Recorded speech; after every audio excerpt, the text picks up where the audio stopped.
first workshop for listed companies and financial institutions in Thailand. Today, we are going to discuss about TCFD aligned reporting and how it is used by investors. So TCFD stands for Task Force on Climate-Related Financial Disclosures. It was created by the Financial Stability Board to improve and increase reporting of climate-related financial information. My name is Steve and I work for CDP.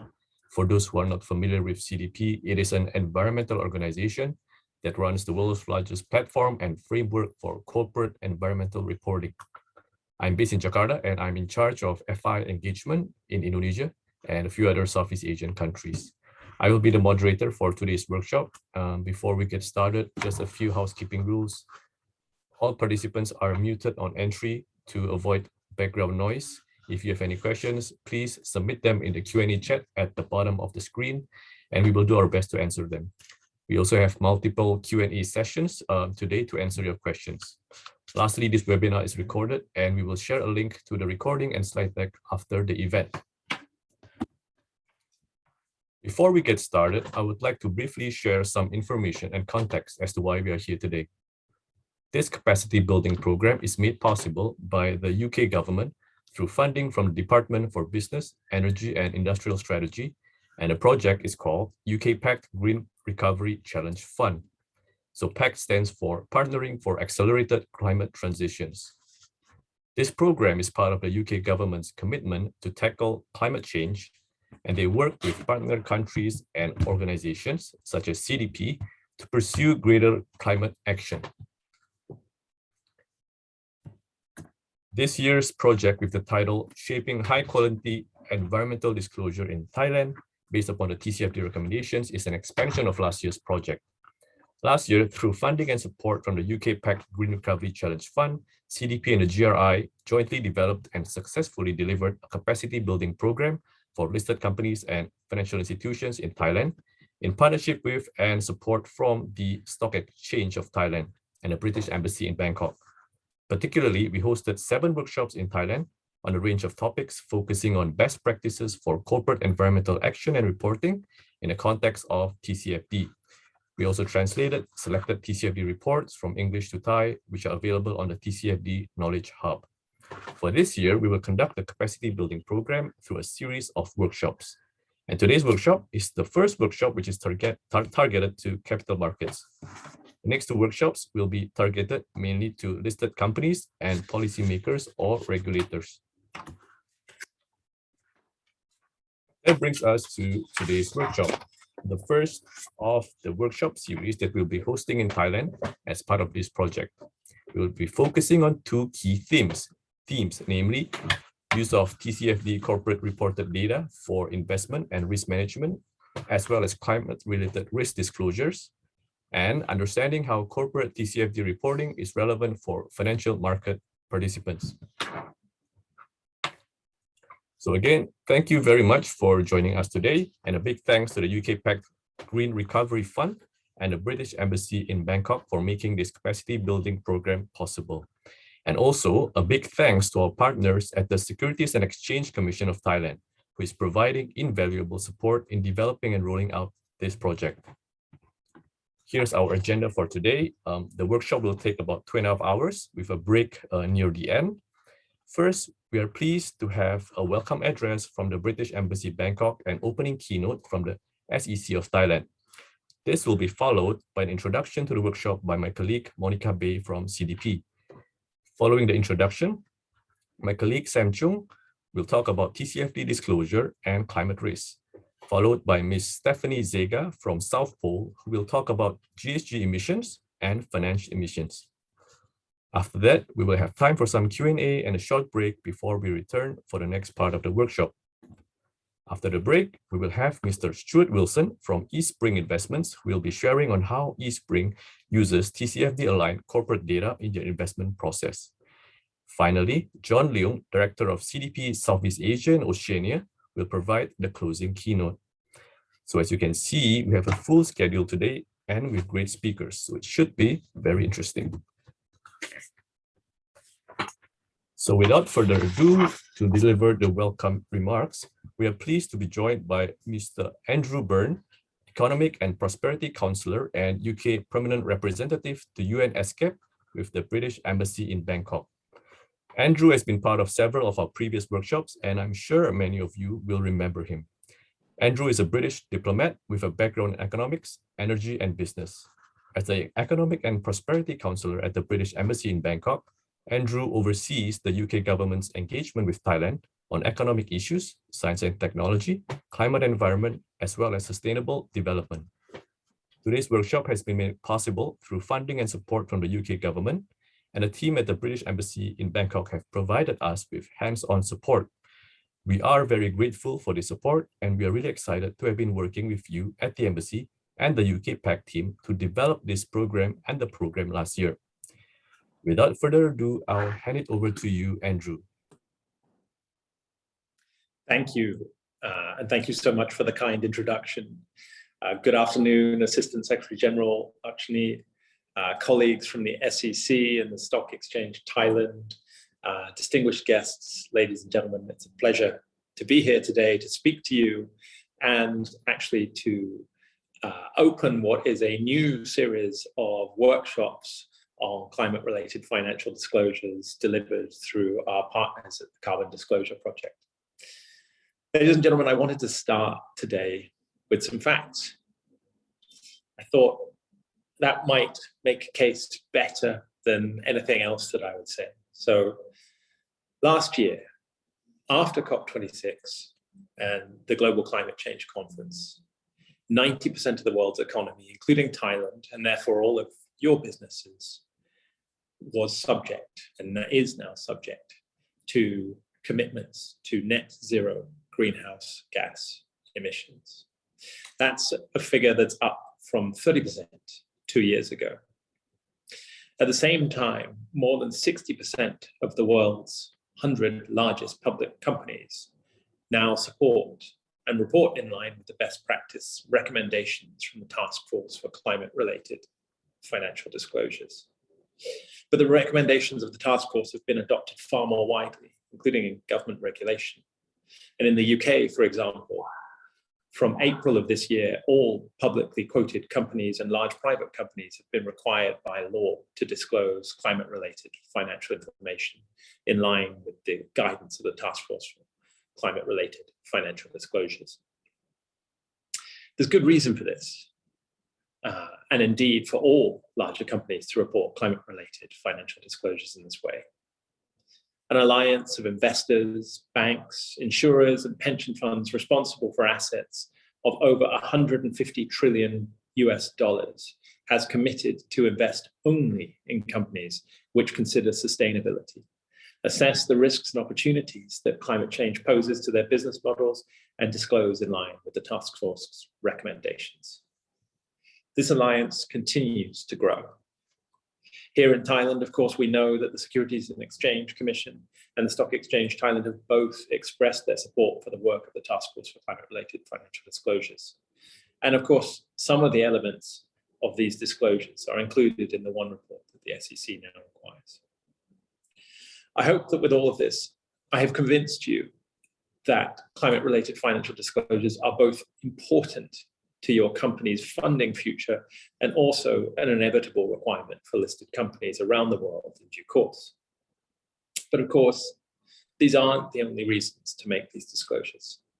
If you don't already have a mechanism for assessing and managing climate-related risks and opportunities in your company, then these disclosures provide a crucial first step.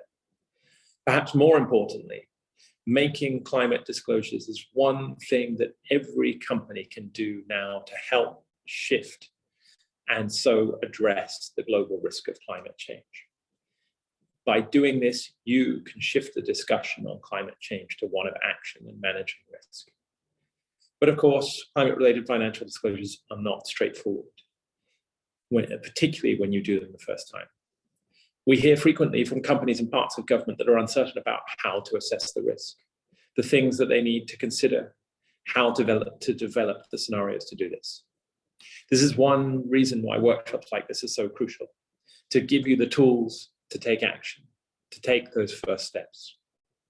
I hope that today's workshop will provide valuable information on the benefits of disclosing climate-related risks and help you seize the opportunities linked to transition to a sustainable and low-carbon business model.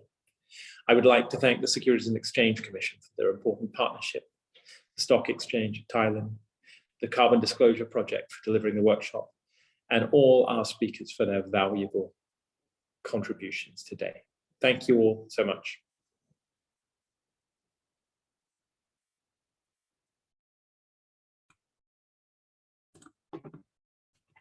Thank you for the welcome address, Andrew. Next, we are also pleased to share a recorded message from Kun Ashine Patamasukon, Assistant Secretary General of Stakeholders Relations Division of the Securities and Exchange Commission of Thailand. Kun Ashine has a background in business and finance. She joined the SEC in 1999 and worked for over 20 years in policy development for brokerage and asset management industries. She is now in charge of the Capital Market Education and Provincial Network Department, the Communication and Investor Service Department, and the Environmental Social Governance Department. Kun Ashine is currently responsible for promoting ESG and collaborating with stakeholders in developing sustainable capital market. Please play the recording.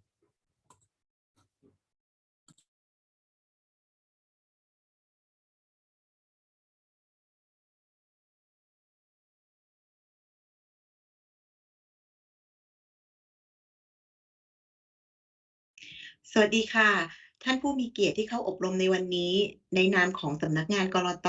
ดิฉันมีความยินดีเป็นอย่างยิ่งที่ได้รับเกียรติจากรัฐบาลสหราชอาณาจักรและ Carbon Disclosure Project ภายใต้โครงการ Shaping High Quality Environment Disclosure in Thailand based on the Task Force for Climate-Related Financial Disclosure Tcfd Recommendations ในการกล่าวต้อนรับทุกท่านในงานสัมมนาออนไลน์ Connecting Corporate and Investor Through Environmental Disclosure อย่างที่ทุกท่านทราบอย่างดีแล้วนะคะว่าการเปลี่ยนแปลงสภาพภูมิอากาศเป็นเรื่องที่เร่งด่วนและมีความสำคัญอย่างมากต่อการดำเนินธุรกิจในปัจจุบันโดยอย่างยิ่งในช่วงสถานการณ์แพร่ระบาดของโควิดและเพื่อให้ประเทศไทยสามารถบรรลุเป้าหมายความเป็นกลางทางคาร์บอนในปี 2050 แล้วเป้าหมายการปล่อยก๊าซเรือนกระจกสุทธิเป็นศูนย์ในปี 2065 กลต.ได้มุ่งมั่นส่งเสริมและพัฒนาตลาดทุนอย่างยั่งยืนมาโดยตลอดโดยที่ผ่านมากลต.ได้เข้ามามีบทบาทส่งเสริมการเงินเพื่อความยั่งยืนและได้กำหนดประเด็นความยั่งยืนเป็นหนึ่งในเรือธงของแผนยุทธศาสตร์ของกลต.โดยได้ออกหลักเกณฑ์นโยบายเครื่องมือสนับสนุนซึ่งรวมถึงการจัดสัมมนาอบรมให้ความรู้อย่างต่อเนื่องเพื่อส่งเสริมให้ธุรกิจตระหนักและคำนึงถึงการดำเนินธุรกิจอย่างมีธรรมาภิบาลมีความรับผิดชอบต่อสังคมและสิ่งแวดล้อมโดยเฉพาะอย่างยิ่งการมีนโยบายกลยุทธ์การบริหารจัดการความเสี่ยงที่เกี่ยวข้องกับการเปลี่ยนแปลงสภาพภูมิอากาศที่สอดคล้องกับทิศทางการดำเนินการในระดับสากลนอกจากนี้ความเสี่ยงที่เกี่ยวข้องกับการเปลี่ยนแปลงสภาพภูมิอากาศยังเป็นหนึ่งในปัจจัยความเสี่ยงด้านการเงินที่อาจส่งผลกระทบไม่เพียงเฉพาะต่อบริษัทแต่อาจส่งผลกระทบต่อเสถียรภาพตลาดทุนโดยรวมดังนั้นเพื่อให้สามารถรองรับการเปลี่ยนแปลงดังกล่าวได้อย่างเท่าทันกลต.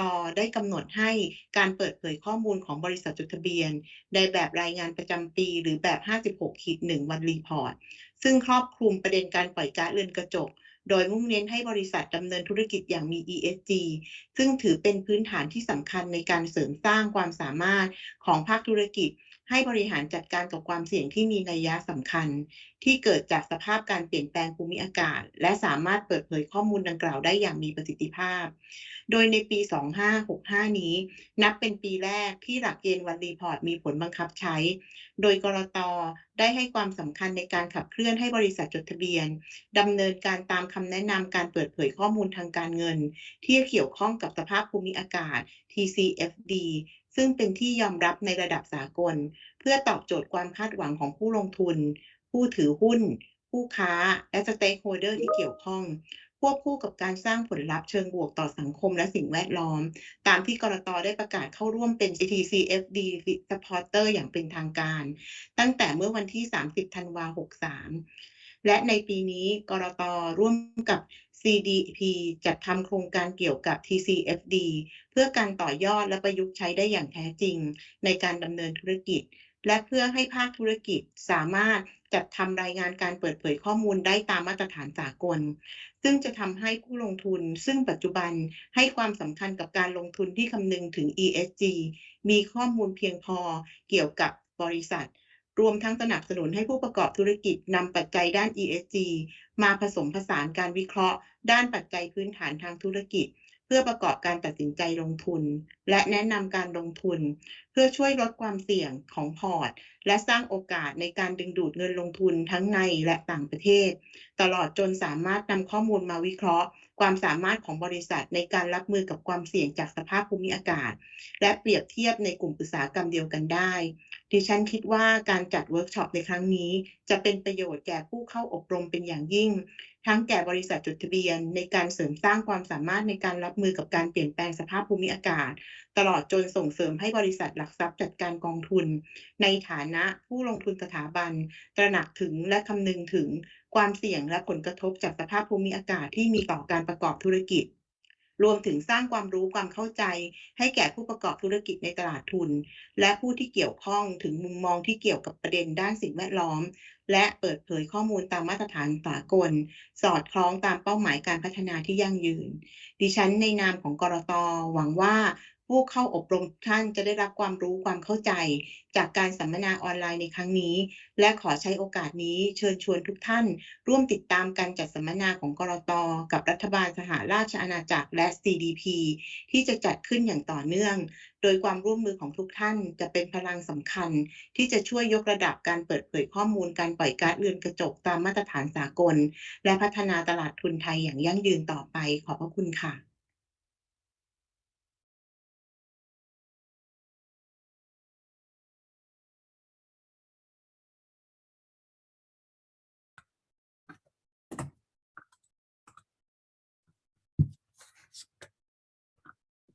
Thank you, Kun Hashine, for the opening remarks. To start today's workshop, I will hand it over to my colleague, Monica, who leads CDP's capital markets team in Southeast Asia and Oceania, to provide an introduction and overview to the workshop today. Monica Bay leads CDP's regional engagement efforts with financial institutions across Hong Kong, Southeast Asia, Australia, and New Zealand, where she works with asset owners, asset managers, banks, and insurers in driving the financial sector's transition to a net zero forest positive economy through engagement initiatives, portfolio analysis, and product development. Monica, over to you. Thank you, Steve. Good afternoon, everyone, and thank you for attending today's event. I'd like to thank once again the UK government and the Securities Exchange Commission of Thailand for giving us the opportunity to hold today's workshop.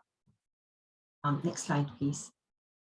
So today's workshop was designed to provide a more practical view on top of knowledge and understanding around TCFD, with the aim of increasing understanding, but also for corporates and financial services to understand where the connection is between them within the disclosure itself, but also from the view of investors. For the introduction portion, it will be very short with an overview of CDP along with recent developments in regulatory environment and international disclosure standards. As a global environmental non-profit organization, CDP provides a disclosure system which enables companies as well as city-states and regions to measure and manage their own environmental impact. The purpose of which is to drive insights and translate it into action in the real economy through the disclosures. Next slide, please. Currently, we have over 680 financial institutions requesting disclosure to companies, along with over 250 large purchasing organizations around the world requesting disclosure to their own suppliers. And they use the data that's collected through CDP to make better informed decisions. The data also gets into the hands of other stakeholders, such as policymakers and academia. As of last year, we've had over 13,000 companies representing over 64% of the global market cap reporting to CDP. And we also have over 1,000 cities and over 100 city states and regions disclosing as well. Next slide, please. In the APAC region, we had over 3,800 companies disclosing. As you can see on the right-hand side, there is a real growing momentum in the region. In Thailand, there were 64. From the previous year, there was almost 50% increase from the previous year. And we hope to see that increase year on year on this year going forward as well. Next slide, please. And the real push for disclosure comes from the investors, but also from the regulatory side as well. Globally, you can see this trend. Many countries started off with voluntary disclosure, but now steadily moving towards mandatory disclosure. And you can see increasing number of countries.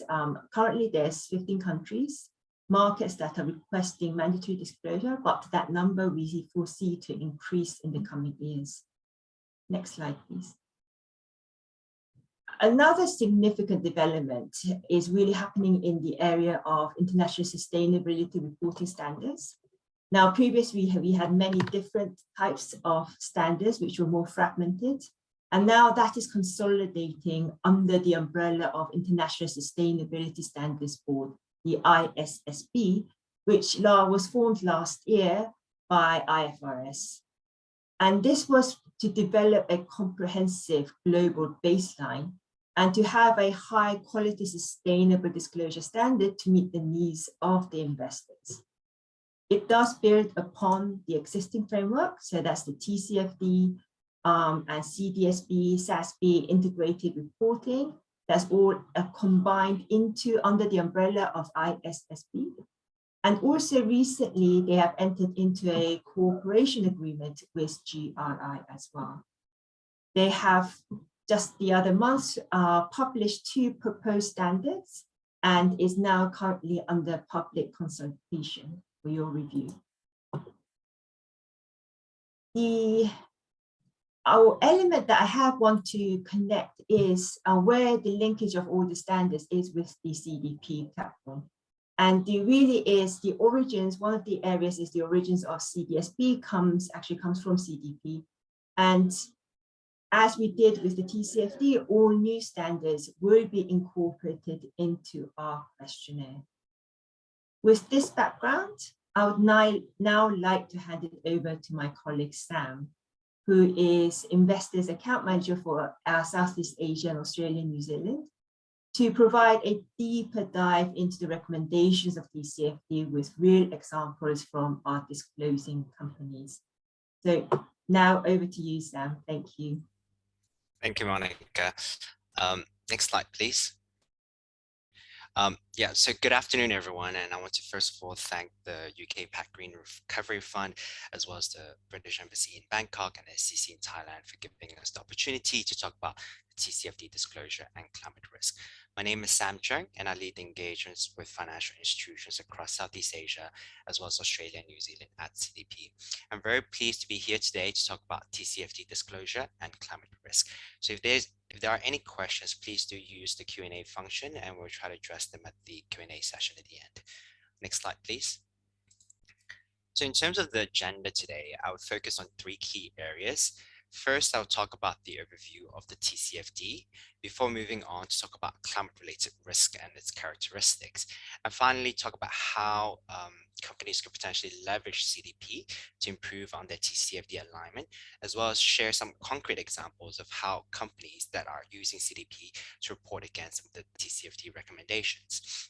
At the end, I'll be also sharing some resources as well. Next slide, please.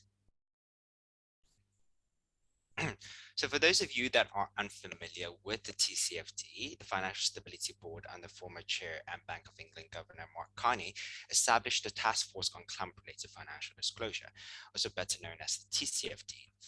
It was designed to help identify the information needed by investors, lenders, and insurance underwriters to appropriately assess and price climate-related risk and opportunities. The Tcfd Recommendations was launched in 2017 with the support of over 100 CEOs globally. And on the screen, you can see the overview of the Tcfd, and the Tcfd recommendations were initially designed to be voluntary. However, as Monica mentioned, as well as the previous speakers mentioned, that in many jurisdictions, regulators are adopting a mandatory approach towards encouraging the adoption of Tcfd.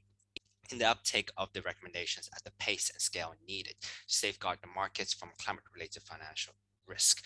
Both listed and non-listed entities can use the Tcfd. So in terms of the regulatory instruments, for example, we've seen that recently the Hong Kong Stock Exchange published guidance on climate disclosures reporting on Tcfd recommendations last November. The Monetary Authority of Singapore issued guidelines on the environmental risk management for banks, asset managers, and insurers since late 2020. And just 2 months ago, Bursa Malaysia had a public consultation on the amendment to the main market and ACE market listing requirements. They aim to elevate the sustainability practices and disclosures of listed issuers, as well as proposing the alignment against Tcfd. What this is pointing towards is that being Tcfd aligned could help potentially help your company mitigate against upcoming regulatory risk as well as current ones. The Tcfd also has supplementary guidance for sectors, for the financial sectors as well as the non-financial sector, which I'll go more into the next slide. The Tcfd itself not only looks into risk and opportunities, but also recommends companies to conduct climate scenario analysis, as well as have a transition plan in place.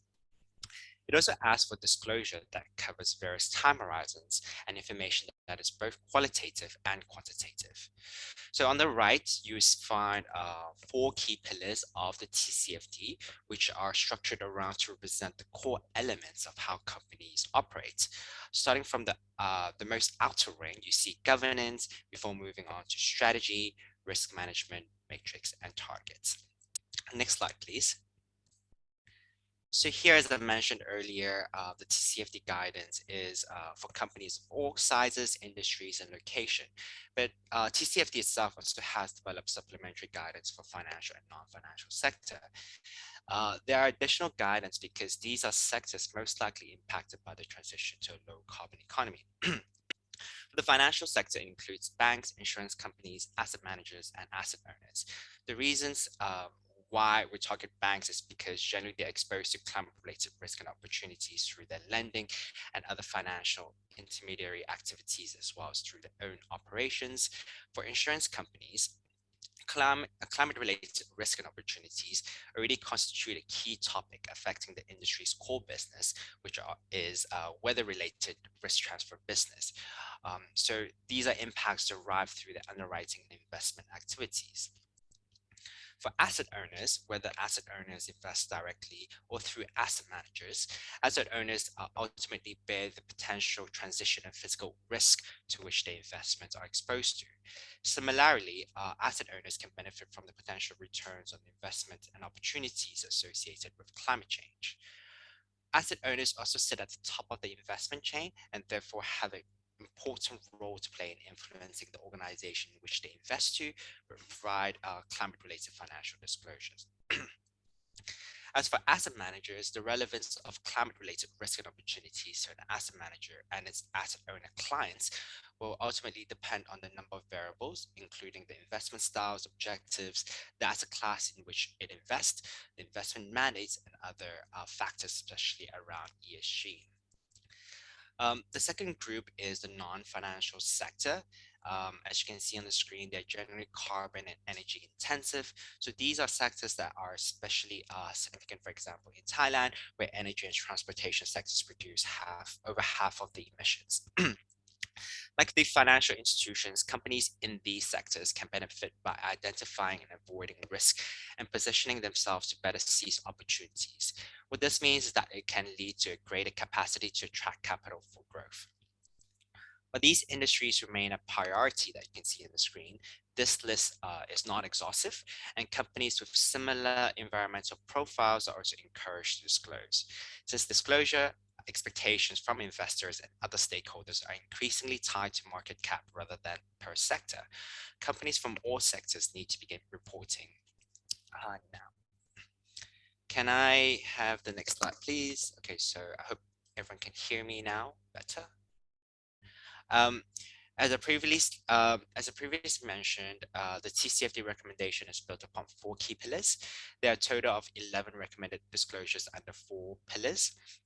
So these key disclosures are designed to help investors and others understand how reporting organizations consider and assess climate-related risk and opportunities and their financial impacts. Now let's take a look at the recommendations themselves. In the governance pillar, the first pillar, the TCFD asks companies to disclose on the governance structure and mechanisms used to address climate-related issues. The recommended disclosures ask about board-level oversight on climate-related issues and management's role in assessing and managing climate-related risk. So companies new to reporting can start by disclosing on existing governance structures, as well as work to incorporate strengthened governance measures over time. Many companies will begin publishing a policy or commitment statement on climate change, for example. Moving on to the second pillar, strategy. Companies are asked to disclose the actual and potential impacts of climate-related risk and opportunities in the context of the organization's business, strategy, as well as financial planning. For example, you can ask yourself, what are the risks that you have identified so far over varying timeframes? And having identified these risks, what are the estimated impacts? And given these impact assessments, what are your strategies to safeguard against these risks? So companies starting with disclosure can begin by carrying out reduction initiatives for their operational Gsg emissions and join domestic as well as global initiatives to mitigate climate change as they develop a strategy to address climate issues. The next pillar on risk management asks companies to disclose how the organization identifies, assesses, and manages climate-related risk. Here you're asked to report how do you assess and identify risk, what are the processes involved, and how do they relate to both physical and transitional risk. What systems and processes are used to monitor as well as manage these risks. And finally, how do issues of climate risk fit into your overall risk management systems? Sorry. Here, companies new to disclosure can begin by acknowledging the need to assess and respond to climate-related risk, even if they lack capacity to do so. And finally, on the last pillar, metrics and targets, the TCFD asks companies to disclose on metrics and targets used to assess and manage climate-related risk and opportunities. Here you can ask what measurements or tools do you use to measure climate-related risk and opportunities? What are your emissions, both direct emission of scope 1 and 2, as well as indirect scope 3 emissions? What risk does this footprint expose you to, for example? And having established how you measure your emission, what are those measurements? What do these measurements indicate? And what targets have you established to improve the performance? And how do you measure progress against these targets? Companies here can begin assessing the direct scope 1 as well as indirect scope 2 emissions and use this as a baseline for further progress. I hope this kind of provides a clear review of the TCFD recommendation. And on the right-hand side, you also see some principles for effective disclosure, which I won't be diving into, but essentially these are 7 principles outlined by the TCFD for effective disclosure. In essence, your response should be concise, it should be standardized, it should be specific and complete, it should be clear, you should do it on a timely basis, and the response should be verifiable. Next slide, please.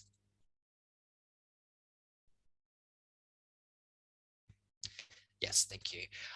So now we're moving on to the second part of the presentation, which is on climate-related risk, which we'll be focusing on today.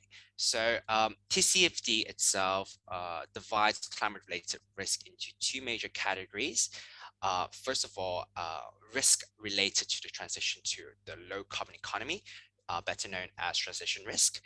And then risk related to the physical impacts of climate change, which are physical risk. And within both of these risks, there are subcategories for both transition and physical risk that you can see on the left-hand side of the screen. Transition risks are generally associated with the transition to a low carbon global economy, and the most common of which relate to policy and legal actions, technology changes, market responses, as well as reputational considerations. Whereas physical risks are further split into acute physical and chronic physical. So I have a table here which kind of breaks down differences as well as provides some examples of the different types of physical risk. So acute physical risk are generally weather events driven, and its effects usually occur rapidly within a short duration and with a short term exposure. For example, these are like cyclones, droughts, floods, and wildfires.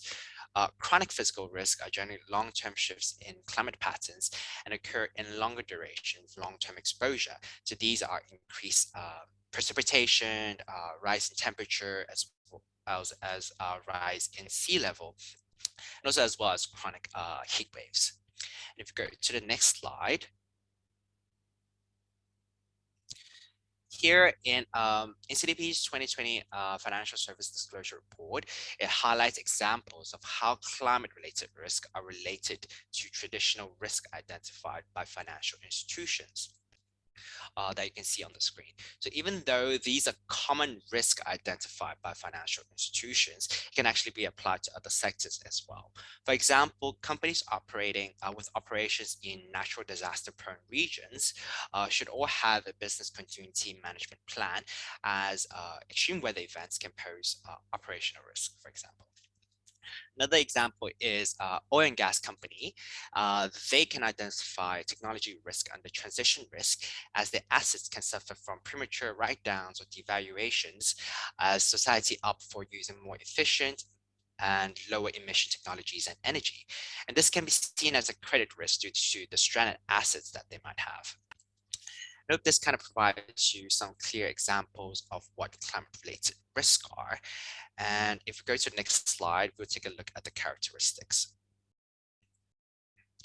So a critical aspect of integrating climate-related risk into existing processes involves taking into account the unique characteristics of these risks that you can see on the screen, which might not fully be considered in the existing processes that a company have in place. So this is the case whether climate-related risks are viewed as a standalone risk or drivers to existing risk. So let's take a look at some of the characteristics of climate-related risk. So climate-related risks have different effects based on the geography, as well as the business activities, and it can have an impact throughout the entire value chain. Some climate-related risks can exist and play out beyond the time horizons of traditional business planning, as well as investment cycle.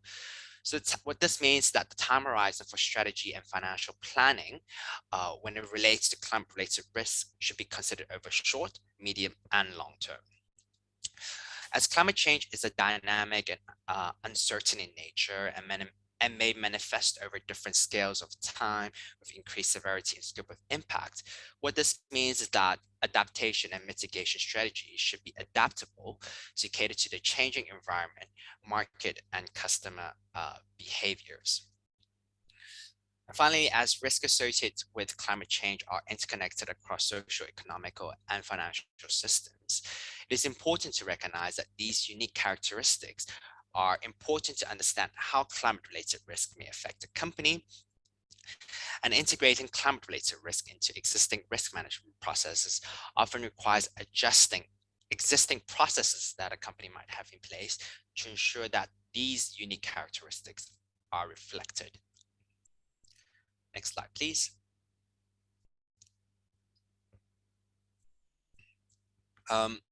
Now this moves on to the third part of what I wanted to highlight today.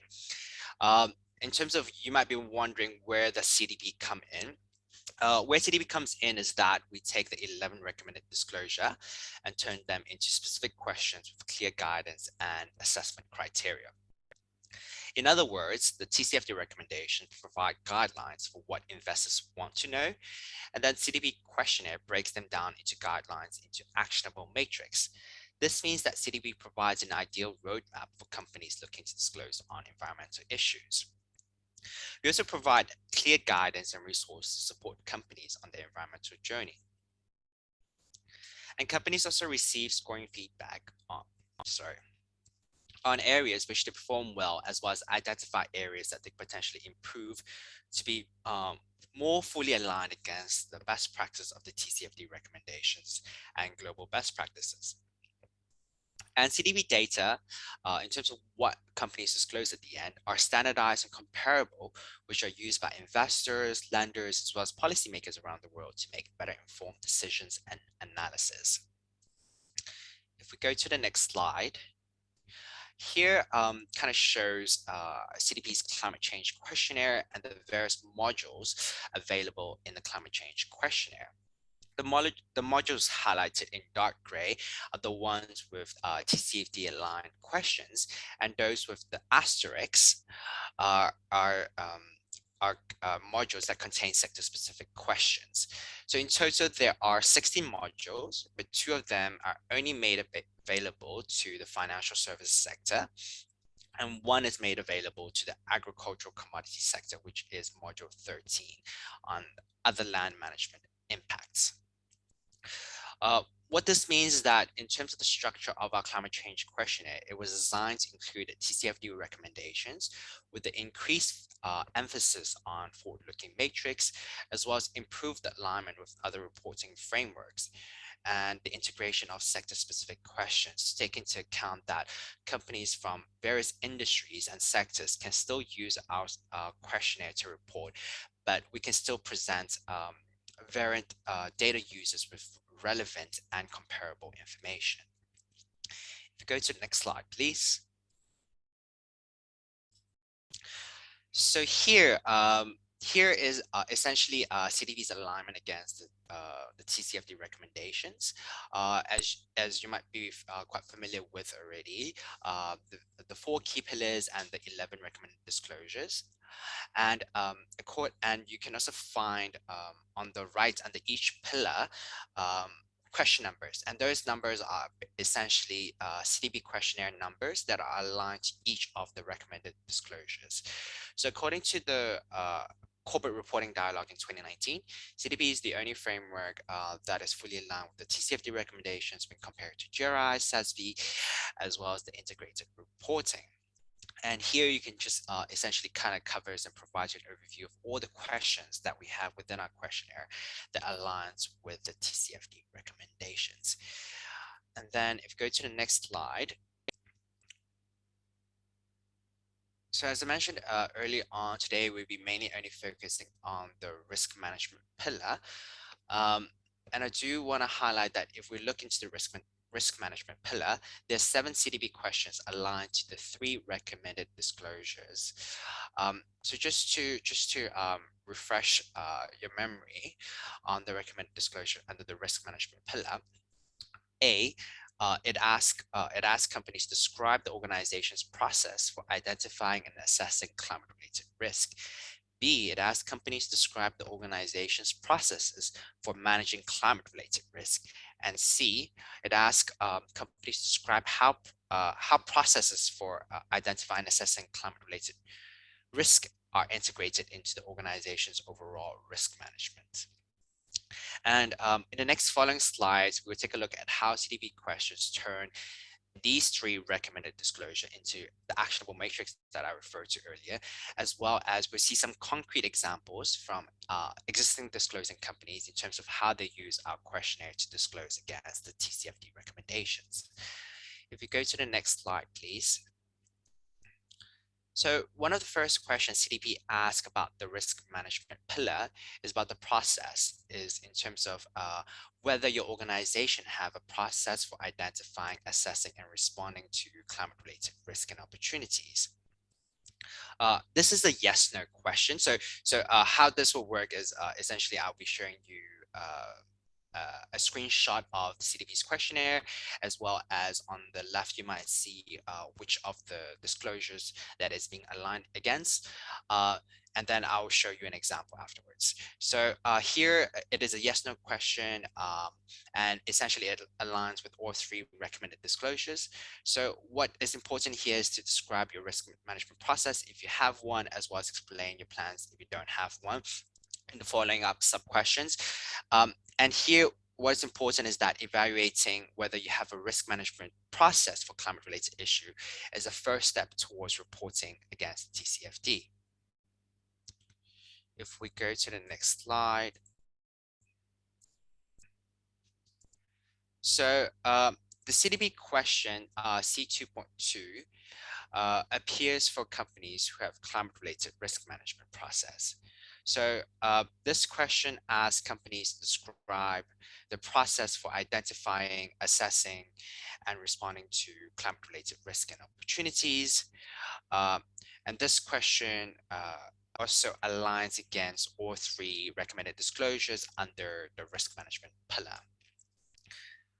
So this question asks about the value chain coverage, the type of risk management process, the frequency of assessment, the time horizons covered, as well as description of the process. So below you will find a sample response for question C2.2 from PTT Global Chemical, a Thai company. So their response here is considered as a good practice because they have a risk assessment process that covers the entire value chain, which includes direct operations, upstream, as well as downstream. They also have a risk management process that is integrated, multidisciplinary, and company-wide, as well as they do conduct climate risk assessment more than once a year on various time horizons, which include short, medium, and long term. Look at the next slide, please. So here's another example from True Corporation, another Thai company, a telecommunication company. So here, if we just focus on description of process, here they describe that they do climate risk assessment twice a year, led by the Strategic Development and Risk Management Committee. They also conduct climate scenario analysis to help identify risk associated with their operations, which they use their findings to develop a climate adaptation plan with mitigation measures. So in their response, they also provide an example in terms of how they identified fiscal and transition risk. We look at the next slide, please. So the next question, C2.2a, CDB asks companies on which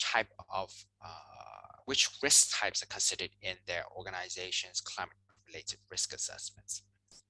So this question aligns against the recommendation A, which asks to describe the organization's process for identifying and assessing climate-related risk under the risk management pillar. So here, companies can disclose on which climate-related risk type they consider as relevant and included in their risk assessment. They can also provide an example. For companies, they consider one of the risk type as not relevant. They can also provide an explanation in the please explain column. If you go to the next slide, please.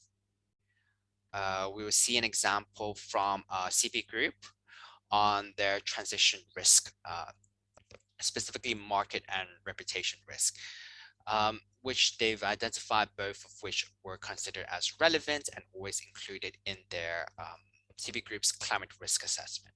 So for example, under market risk, they've identified changing customer behavior towards low carbon products, as well as reduced demand for high carbon products and services.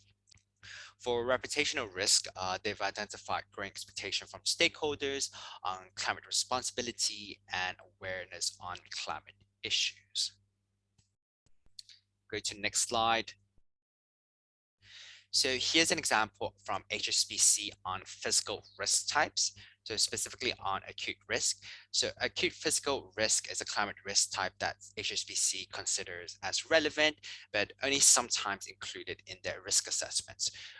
So in the explanation, they've identified both direct and indirect impacts on Hsbc. So indirectly, they've identified via the customers.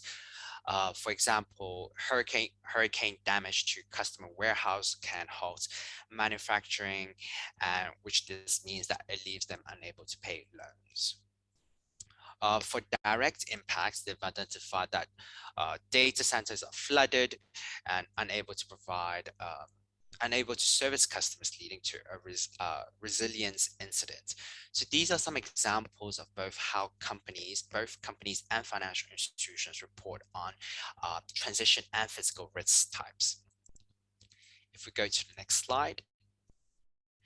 So here the TCFD recommendation highlights the need for the financial sector to evaluate its exposure to climate-related risk and opportunities within their portfolio, which includes their lending, investment, and insurance underwriting, and or other financial intermediary activities. So question C2.2b in CDP's questionnaire ask financial institutions whether they assess their portfolio's exposure to climate-related risk and opportunities. So here banks, asset managers, asset owners, as well as insurance companies can either indicate yes or no in this question. And if they do not conduct portfolio assessment related to climate-related risk and opportunities, here they're encouraged to explain why, as well as the plan, as well as whether they have a plan to address this in the future. And this question aligns again back with risk management pillar A. We go to the next slide.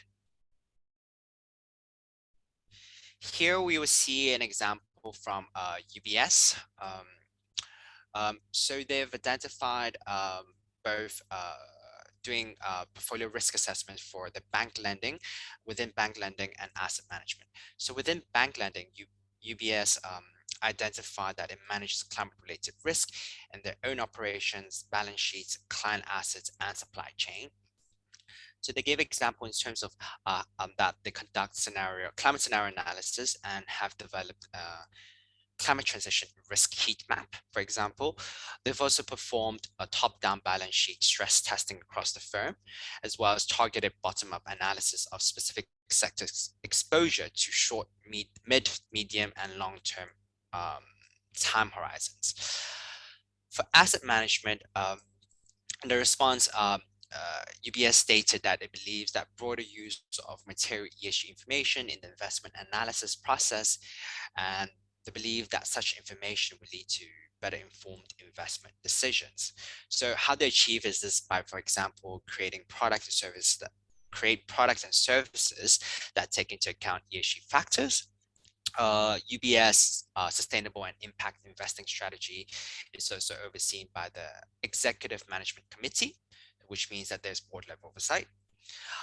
Just the sustainable investment research analyst also works with equity portfolio managers to assess and manage climate-related risk. They've also developed capacity to examine carbon footprinting of their portfolio and do benchmarking.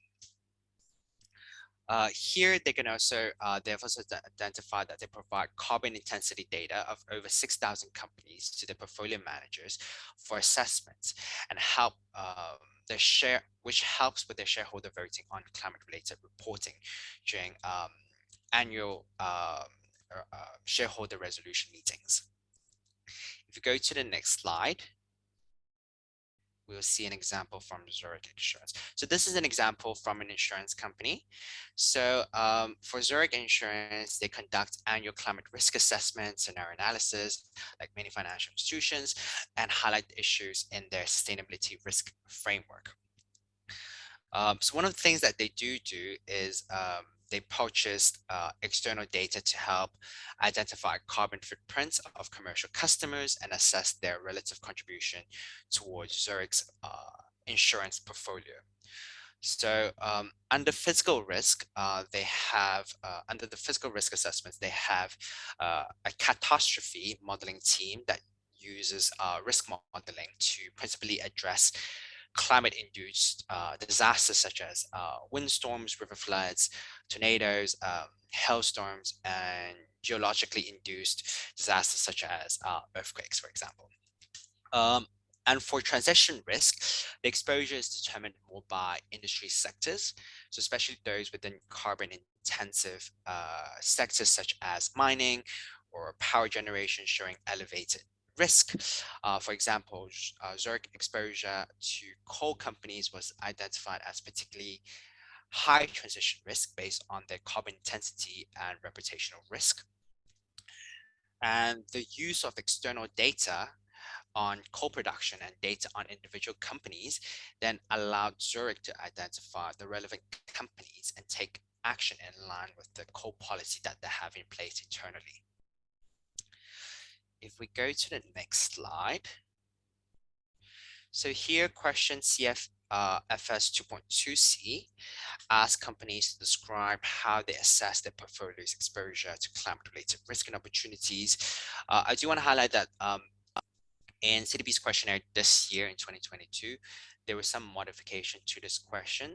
So the example I'll be showing might look a bit different, but the question this year now allows financial institutions to report on in the columns that you can see on the screen, their portfolio. So this would be like the bank lending, investment underwriting, asset management, and so forth, the type of risk management process they have in place, the portion of portfolio covered by risk management process, the type of risk assessments they conduct, the time horizons it covers, the various tools and methods they use to conduct the portfolio risk assessments. And finally, they can also provide some rationale for implementing this, the reason for implementing this process to assess the portfolio's exposure to climate-related risk and opportunities. If we go to the next slide, as I mentioned earlier, again, there were some changes to this question in 2022. So the sample response that I'm showing from Prudential might look a bit different from 2021. So here, Prudential identified assesses its portfolio on asset management, asset owner, and insurance level. But I'm only gonna mainly focus on asset management today due to time constraints. So as you can see, their assessments covers the entire portfolio that is both quantitative as well as qualitative. They've described that they conducted stress testing on 3 scenarios within the PRA insurance stress test.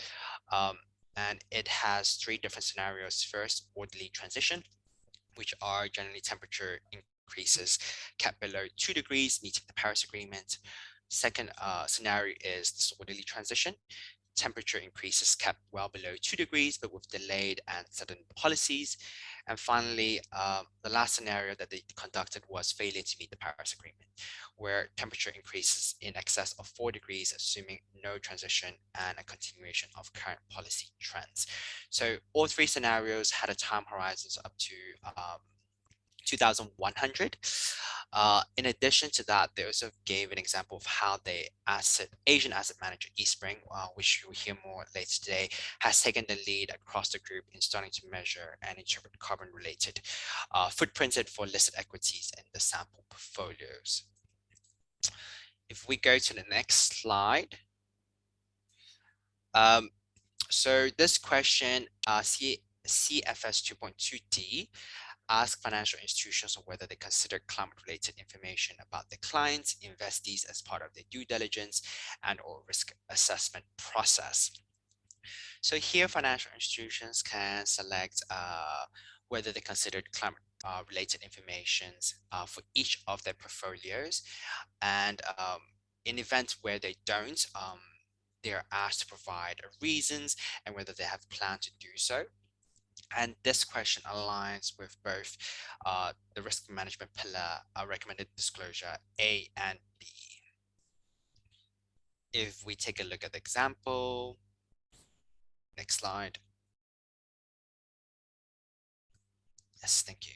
So this is an example from BNP Paribas.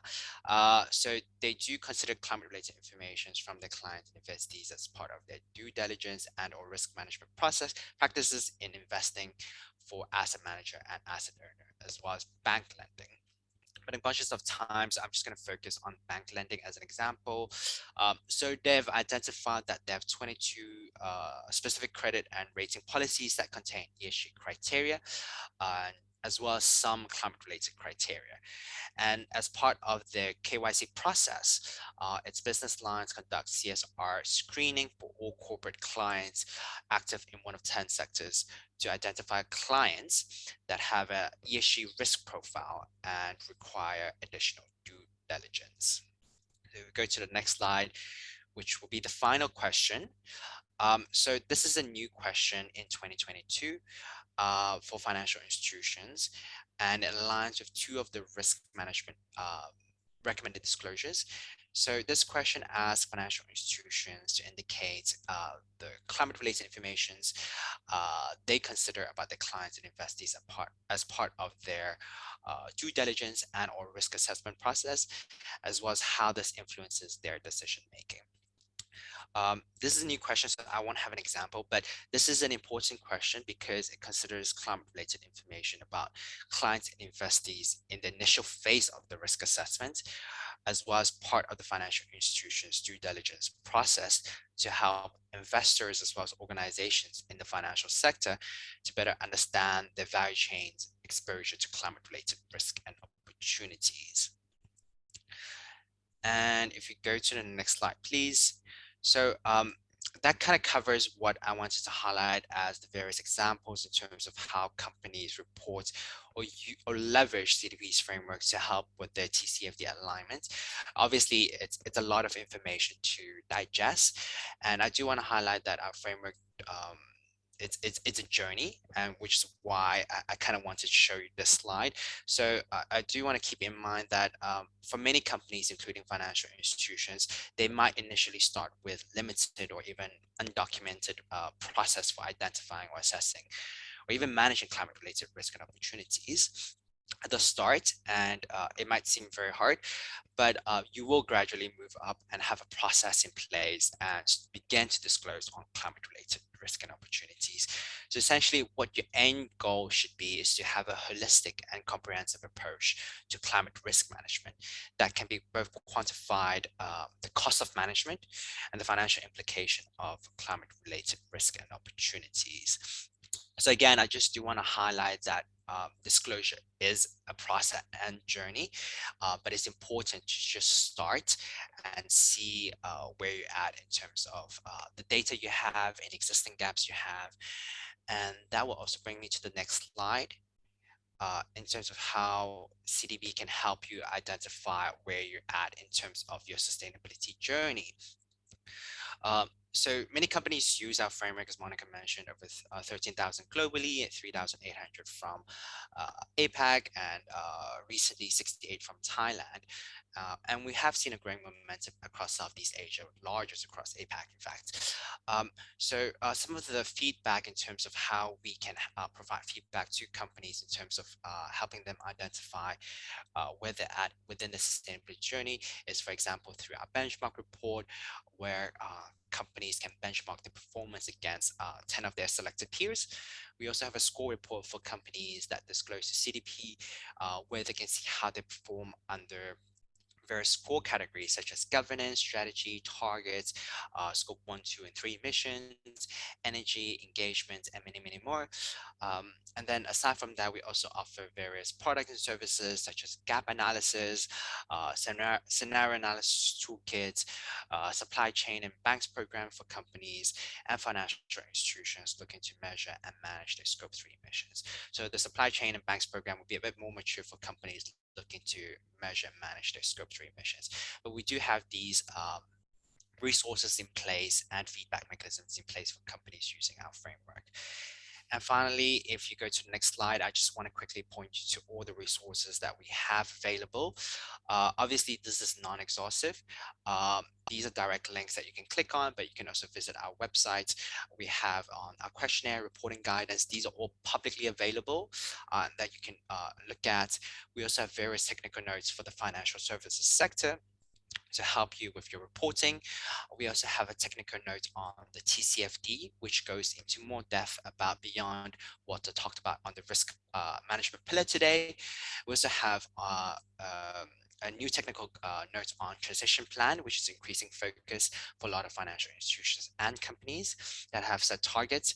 And finally, for the past year, we've been building capacity with not only companies, but financial institutions.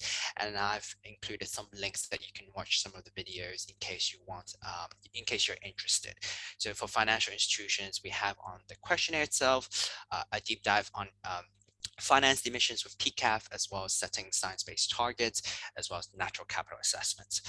And then finally, I want to point out that we do have a Tcfd Knowledge Hub, which is hosted by CDP, where you can do free online Tcfd courses that you can feature within you can conduct at your own pace, and you can always share this across LinkedIn as you receive a certificate. And with this in mind, that's it from our presentation. If you go to the next slide. Thank you very much, and I can take questions during the Q&A session. Steve, back to you. Thank you. Thank you for the very useful presentation, Sam. I'm sure the case studies will be useful for Thai companies that are new to TCFD reporting and disclosure. So for the next part of our workshop, we have Ms. Stephanie Zega, who will be presenting on Gsg emissions and finance emissions. Stephanie is a managing consultant with South Pole based in Jakarta, specializing in climate strategies. She has extensive experience in conducting GHG accounting for organizations, products, and events in accordance with the GHG protocol and ISO standards.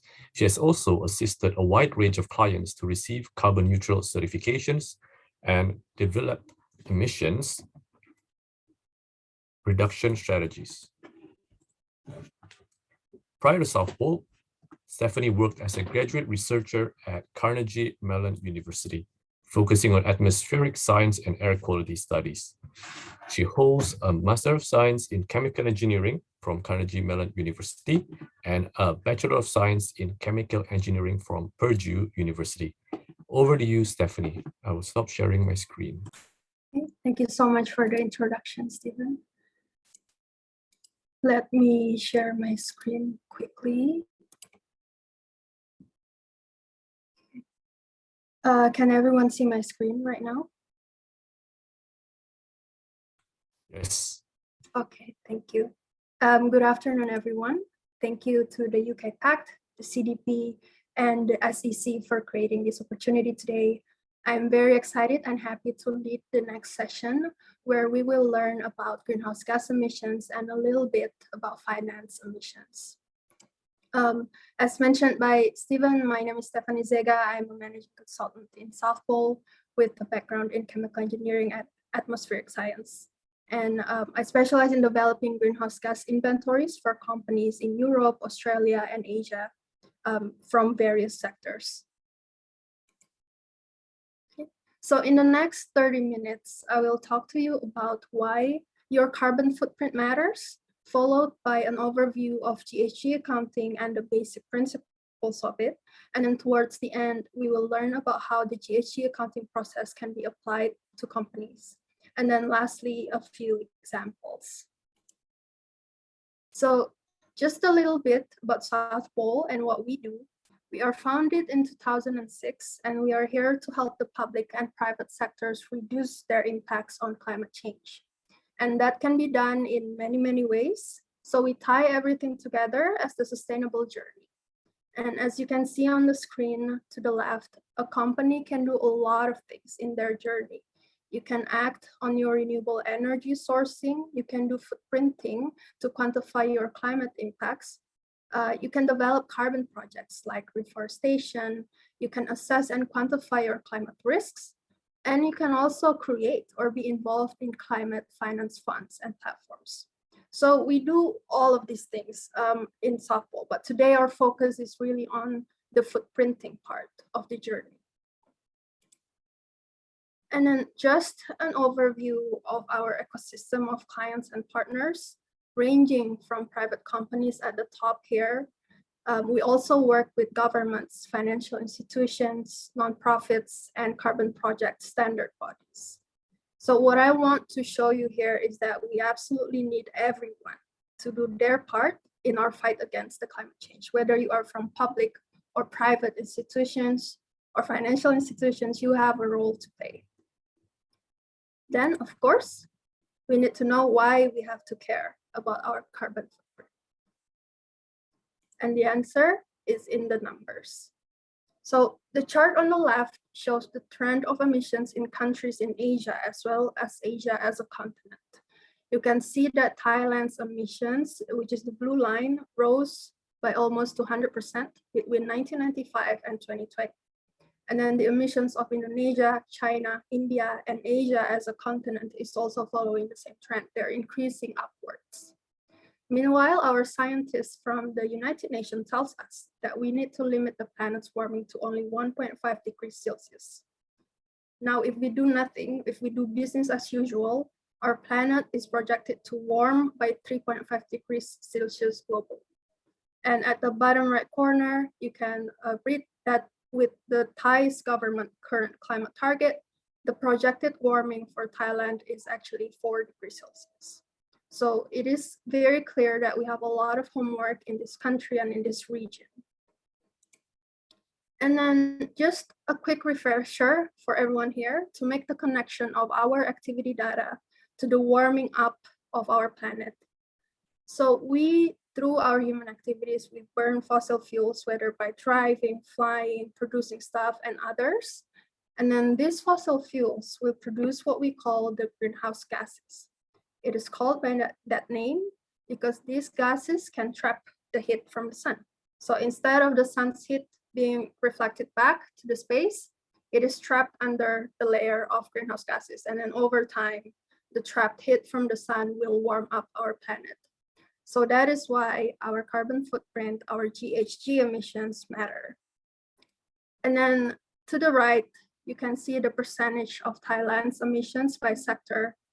More than half came from the energy sector, which you of course use on the daily, followed by 17% from industry and 16% from the agriculture sector. Okay, so we have all of these scientific reasons to calculate your GHG emissions, but why should you do it as a business? So we have identified at least 5 reasons. And first is that it will help you manage risks and identify reduction opportunities. For you to be able to set a reduction target and measure your progress, you will need to quantify your emissions. Second, public reporting and participation in voluntary programs like the Net Zero Target, the CDP program that we just saw, or the Tcfd Recommendations. Third is for participating in mandatory reporting program. For now in Asia, I think even if there's any, the government may require you to report only scope 1 and 2 emissions, but we can't really be sure about the future as we've learned from Monica and Sam. The requirements may increase. And then 4, participation in the GHG markets. Depending on the market that you're in, there may be a cap and trade programs or carbon taxes, which means you need to know your emission. Lastly, you can get recognition for early voluntary action. Some companies aim to be the climate leader of their sector. Okay, let's see about the status in Thailand. We've seen this briefly. This is based on the CDP responses in 2021. There are 64 Thailand companies that disclosed their climate data and progress to the CDP. And then out of the 64, 70% have reported scope 1 emissions. Out of the 64, only 61% reported scope 1 and 2 emissions. And then only about 1/3 have reported scope 1, scope 2, and at least one category of scope 3. Lastly, only 1/4 or 25% have reported a complete scope 1, scope 2, and all the relevant categories of scope 3. So we want to push these numbers up because we need to, and we know that you can do better. For those of you who hasn't seen it yet, just a couple months ago, the CDP launched a report about how companies in Asia Pacific are preparing for the net zero economy. It's interesting and very insightful, so please feel free to Google it or click on the link here after you receive the materials. Okay, let's get to the main course now. Let's talk about GHG accounting methodology. So carbon footprint. It is the amount of greenhouse gases, or GHG, emitted by an activity or an organization over time. The 7 greenhouse gases we consider are shown here. They are methane, nitrous oxide, carbon dioxide, PFCs, CFCs, HFCs, and sulfur hexafluoride. Okay, so that was a really long list. And to make it easier, all of the 7 gases can be expressed together as tons of CO2 equivalent. So they are all converted to the equivalent amount of CO2, and that is usually our unit of measurement for carbon footprint. And to get carbon footprint, the formula is very easy. You need the activity data, which represents the amount of energy or fuel we consume in a certain activity. And then you multiply that by the emission factor. Emission factor is expressed in CO2 equivalent per activity. So for example, the emission factor of diesel is 2.5 kilograms CO2 equivalent per liter of diesel. So emission factor is essentially an emissions intensity for that activity.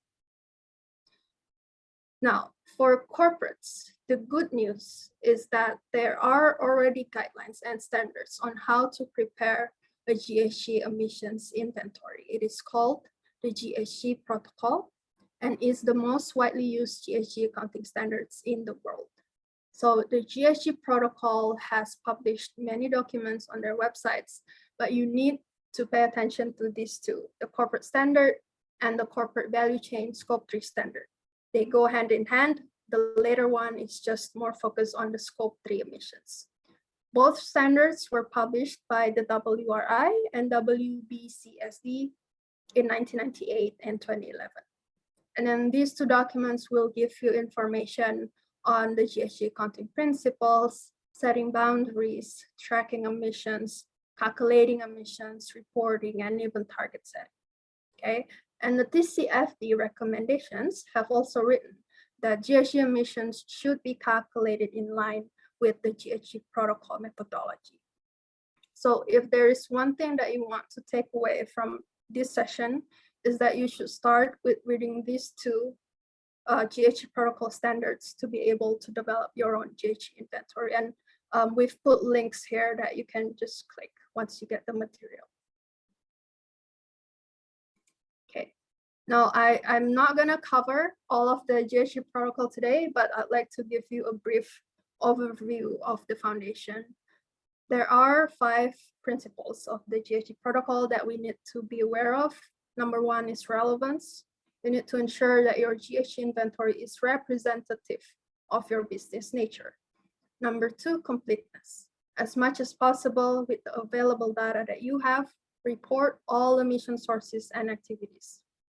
Number 3 and 4 are highly related: consistency and transparency.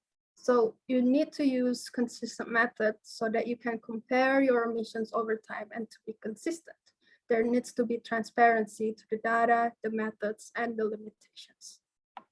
And lastly, number 5, accuracy.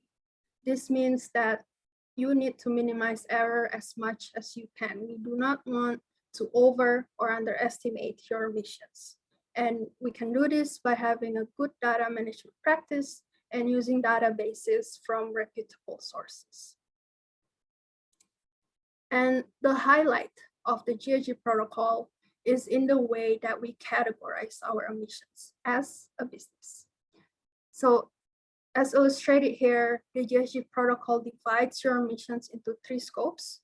Scope 1 is called the direct emissions because it comes from direct fuel combustion or fugitive emissions by your company. Scope 1 emissions may include fuel consumption from machineries, from vehicles, and fugitive emissions from equipment. And then scope 2 is called indirect electricity emissions, usually comes from purchased energy. So in your case, this may be in the electricity that you purchase every month. And then everything else, other than what I just said, can be categorized as scope 3 emissions, covering activities from upstream all the way to downstream. So for example, in the upstream category, there are purchased goods and services, upstream transport, waste, business travel, employee commuting, and then upstream leased assets. And then for downstream categories, you have downstream distribution, processing of sold products, use of sold products, end of life, downstream leased assets, franchises, and then lastly, investments. So scope 3 emissions may not be directly emitted by your company, but they are the consequences of your activities and decisions. And there are a total of 15 categories under scope 3. And please note that investments, or we call it financed emissions, is listed as scope 3 category 15, so the last one, 15. Now, focusing a bit more on financed emissions. What is required to be included by the Gsg protocol is equity investments, debt investments with known use of proceeds, and project finance. And then what's recommended are debt investments with unknown use of proceeds, managed investments and client services, and then other investment activities. And to the right, to calculate your investment emissions, you will need, again, two things. First is the scope 1 and scope 2 emissions of your investees. So the fuel and electricity consumed by your investees in that year. And then you'll need the attribution factor, which is the proportional share of your investment in the investee. So you will only account for your own proportional share of the emissions. More detailed calculations and examples can be found in the Pcap, the Principles for Carbon Accounting Financial Standard. The session today is not about going into details, but I hope this gives you a good picture of it. The Pcap standard is another great place to start if you think the investment category is relevant for you. And how can you know whether the investment category is relevant or not? If you are a financial institution, then most likely it is relevant for you. Based on the 2021 CDP report, the emissions that comes from this one category, scope 3, category 15, are on average 700 times greater than emissions from scope 1. So just something for you to think about. And then I have mentioned, and we have heard throughout the sessions about several guidelines and standards. So I want to summarize and make the connections for you. We all know about ISO, the ISO standards. ISO 14064 is the standard for quantifying and reporting GHG emissions. It is the umbrella standard. So you can say that the GHG protocol translates ISO 14064 and make it more applicable to corporates. The GHG protocol is completely in line with ISO 14064. Next is the Pcap standard. It is very specific and highly technical standard to calculate emissions from investments. So it is only useful for financial institutions and aligns with the GHG protocol. That's why my recommendations for you, if you're a financial institution, then GHG protocol and Pcap are your go-to documents. Otherwise, you can just stick to the GHG protocol. And then the Gsg inventory that you develop based on Gsg protocol and Pcap fulfill the Tcfd recommendations, specifically the fourth pillar, metrics and targets. You can also then use your inventory to disclose to the CDP, and even further, to set a target and commit to the science-based targets initiatives. Okay. In the next section, I will walk you through the steps and process of greenhouse gas accounting for corporates. The first step to do GHG is define the scope. So we need to first and foremost understand your organizational boundaries and operational boundaries. Then step number 2 is to do the data collection. This will usually take the most of your time. Step number 3 is to then do the accounting. To put it simply, you multiply activity data by the emission factor. The complexity here is in categorizing your emissions correctly. But once that is done, you can do step number 4, which is reporting of your GHG emissions. So with these 4 steps, you can get your company carbon footprint. Okay, let's look at each one in more detail. The first step was to define scope, to set the boundaries.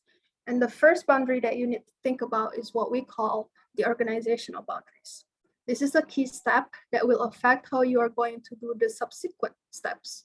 The organizational boundaries determine which operations are included in the company's boundary. So the first approach is the equity share approach. With this one, you account for GHG emissions according to your share of equity.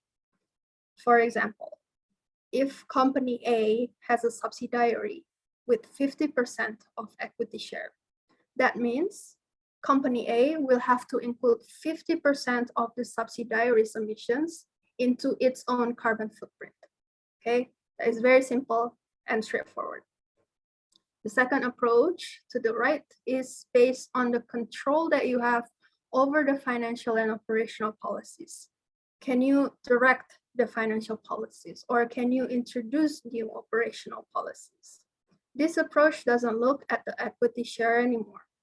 For example, company A has a subsidiary with 50% of equity share, but it has full and complete control of the operation of the subsidiary. Then under the control approach, 100% of the subsidiary's emissions should be included in company A's footprint. So the two approaches are very different and they come with plus and minuses. The equity approach, as we've heard, is more straightforward. It is more black and white. However, there may be cases where you have a high equity share in an operation, but you have no control over it. And then in the future, when you want to reduce your emissions actively, that may become a challenge for you. And then lastly, I want to note that if your company has multiple levels of organizations, it is best for the parent company to select one approach and then apply it uniformly down below. Okay. And then next to think about is the operational boundaries. In this step, you really need to think about the activities done by the business, where they go under which categories. We know that the Gsg protocol has scope 1, scope 2, and then 15 categories under scope 3. What we can do is go through the categories one by one and check for these two things. Applicability. Is the category applicable to your business operations? For example, if your company offers services, that means the category of processing of soap products and use of soap products or end of life of soap products, they're not applicable to you. So do not, put in effort in those categories. You may report it as non-applicable. You also need to analyze the relevance of the category to your business nature. For example, if you are a company that manufactures a car, then you should understand that the category of use of soap products, the use of the car, can be critical for your final carbon footprint. Okay, so setting your operational boundaries is really a step to help you do data collection. Okay, when you are collecting data, you should be aware of the types of data that you can encounter, the primary and the secondary data. So primary data is the actual data you obtain yourself or from the direct source. Meanwhile, secondary data is the data obtained from literature, like the industry or national average. And then what do you need to collect? Activity data and emission factor. For activity data, you may collect from financial reports or records of purchases or other company database. You can see here the example of primary activity data and secondary activity data. And then for emission factor, you can obtain them from public databases or government publications. An example of a primary emission factor is if you measure the emissions directly in the lab. That is highly unlikely and very difficult. So most of the time we use secondary emission factors. And to help you, the Gsg protocol has listed many kinds of emission factor databases on its website. So this link can be a good place for you to start collecting emission factors. Okay, as you can imagine, probably there will be some challenges when collecting data. We often encounter a few, like the data suppliers or investees aren't uniform or even are not available. The data may not be of high quality, and sometimes we also will encounter multiple data owners. So to address these challenges, you can start by developing a good data management system. This is very crucial going forward. During the first years, you can focus your efforts on only several major categories or several major suppliers or investees. And then you can use secondary data for the other minor emission categories. Lastly, it is also very good to start bringing awareness and engage your suppliers, customers, or investees early on. And I mentioned about data quality, and to the right here is a list of data quality hierarchy specifically for investment. This is taken from the Pcap guideline. Not going into details, but I just want you to be aware that there are different levels of data quality that you may use. For example, here, score 5, the lowest on the list would be an estimated data about your investee's energy consumption. So pure estimations. Going up, you can use proxies based on the region or proxies based on the sector. And then the highest quality, score 1, would be primary energy consumption data reported by your investees directly. Now, all of this data quality are still acceptable, and it is very normal to start your first year calculation with the lower quality. The bottom line is to keep on improving your data quality in the following years. Okay, so you've done the accounting. The last step is reporting your results. Based on the Gsg protocol, a Gsg report should include the company information, the reporting period, organizational boundary, emission progression, and scope 1 and 2 emissions. And we have also heard that for Tcfd reporting, you need to publish your scope 1 and 2 emissions and are strongly encouraged to disclose scope 3 emissions. And the key here is really about transparency. Always disclose any limitations and assumptions, disclose any identified past errors even. Okay. In the next 3 slides, I will show you examples of actual emission profiles from our past Gsg inventories. Okay, the first example came from a construction company client. We talked about identifying relevant categories for your business nature. And for a construction company, the major emission sources would come from the raw materials that they purchase and then they use to build the properties.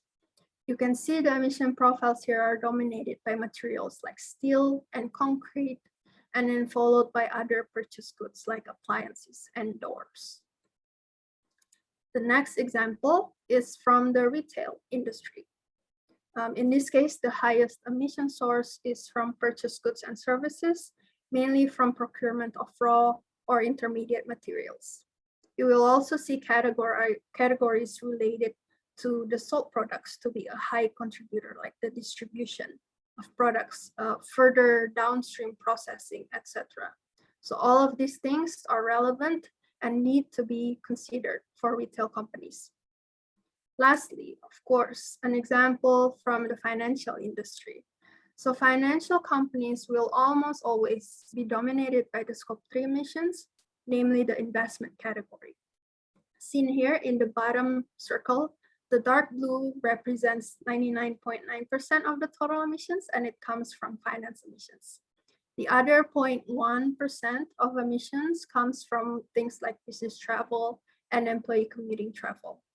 So this is why we cannot exclude the investment category if you're in the financial industry. Okay, lastly from me, let's look at the relationship of Gsg inventories between companies. Because one of the most frequently asked questions that I get is, will there be double counting of emissions if every company in the world decides to calculate scope 3 emissions? And the answer is yes, that is very likely. Let's look at the top example where company A is a fresh tomato distributor. So company A delivers tomatoes to company B. That means company A has emissions from the truck that it uses to deliver the tomatoes, and that is under scope 1. On the other hand, company B will report that same emission as its upstream scope 3 category. And in this case, it is allowed, it is fine, that the same activity of transportation can be counted in both categories, but as different, in both inventories, but as different categories, okay? Now, for the case of capital market below, let's consider company D has a 10% stake of company C. That means company D has to include company C's energy consumption as its investment emissions in scope 3 category 15. At the same time, company C will of course have to account its own energy consumption as scope 1 and 2. So again, in this case, the same activity, the energy consumption, will be counted by different entities, but also as different categories. So the two examples here show that this can happen and it is bound to happen. This is how the Gsg protocol was designed. And I think the reason behind is that we are all connected. You can look at it from a different perspective as well. That is, if your suppliers, customers, or investees reduce their emissions, then your scope 3 emissions can reduce as well together with them. And vice versa, if you reduce your emissions, you will impact the emissions of your customers and clients too. So, and that is, that is exactly the basic concept of climate change, in that we can't do it on our own, but we can do it together. Okay, so I will end my presentation there. I will hand it back to Stephen.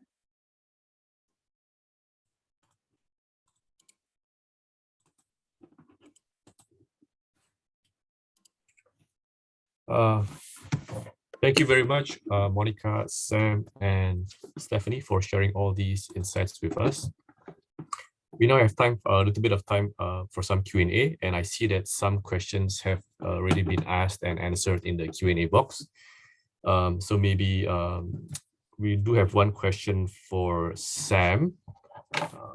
So the question is, where should I disclose on Tcfd recommendations?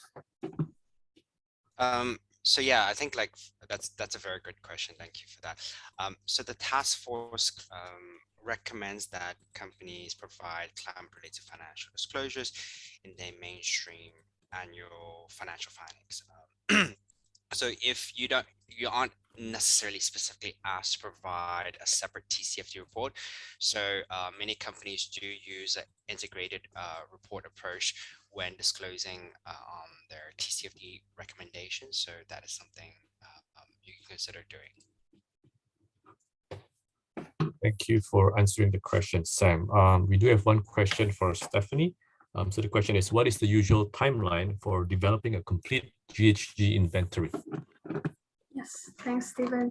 It depends on a lot of things, really. Depends on your size of business, depends on whether you have operations in multiple countries or only in one country. Depends also on the data that you have readily available. So from my experience, it can go from 3 months up until a year to develop a first-year inventory. And the timeline is usually about 50% will be spent on data collection, and then 30% on doing the actual calculation, and then the rest is for reporting. Thank you for answering the question, Stephanie. So in the interest of time, we'll be having our break shortly, but before our break, I would like to take a few moments and to focus on something slightly different and explore some of the social dimensions of ESG. Before going on a break, please provide a snapshot of your awareness on gender and social inclusion. Kindly take 1 minute to answer the 4 short questions in the poll. Please do not think too hard and just select the options which describe you best. The poll results are entirely anonymous and will only be used to plan our future events. I will give you 1 minute to answer these questions.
Thank you for participating in the poll. We will have time for a quick 2 minutes break, and we will see you back at 3:45 promptly.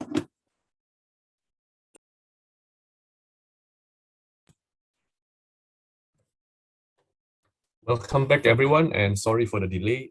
For the final part of our workshop, I'm pleased to welcome Mr. Stuart Wilson from Eastspring Investments to shed light on how TCFD-aligned corporate data is used in Eastspring's investment process.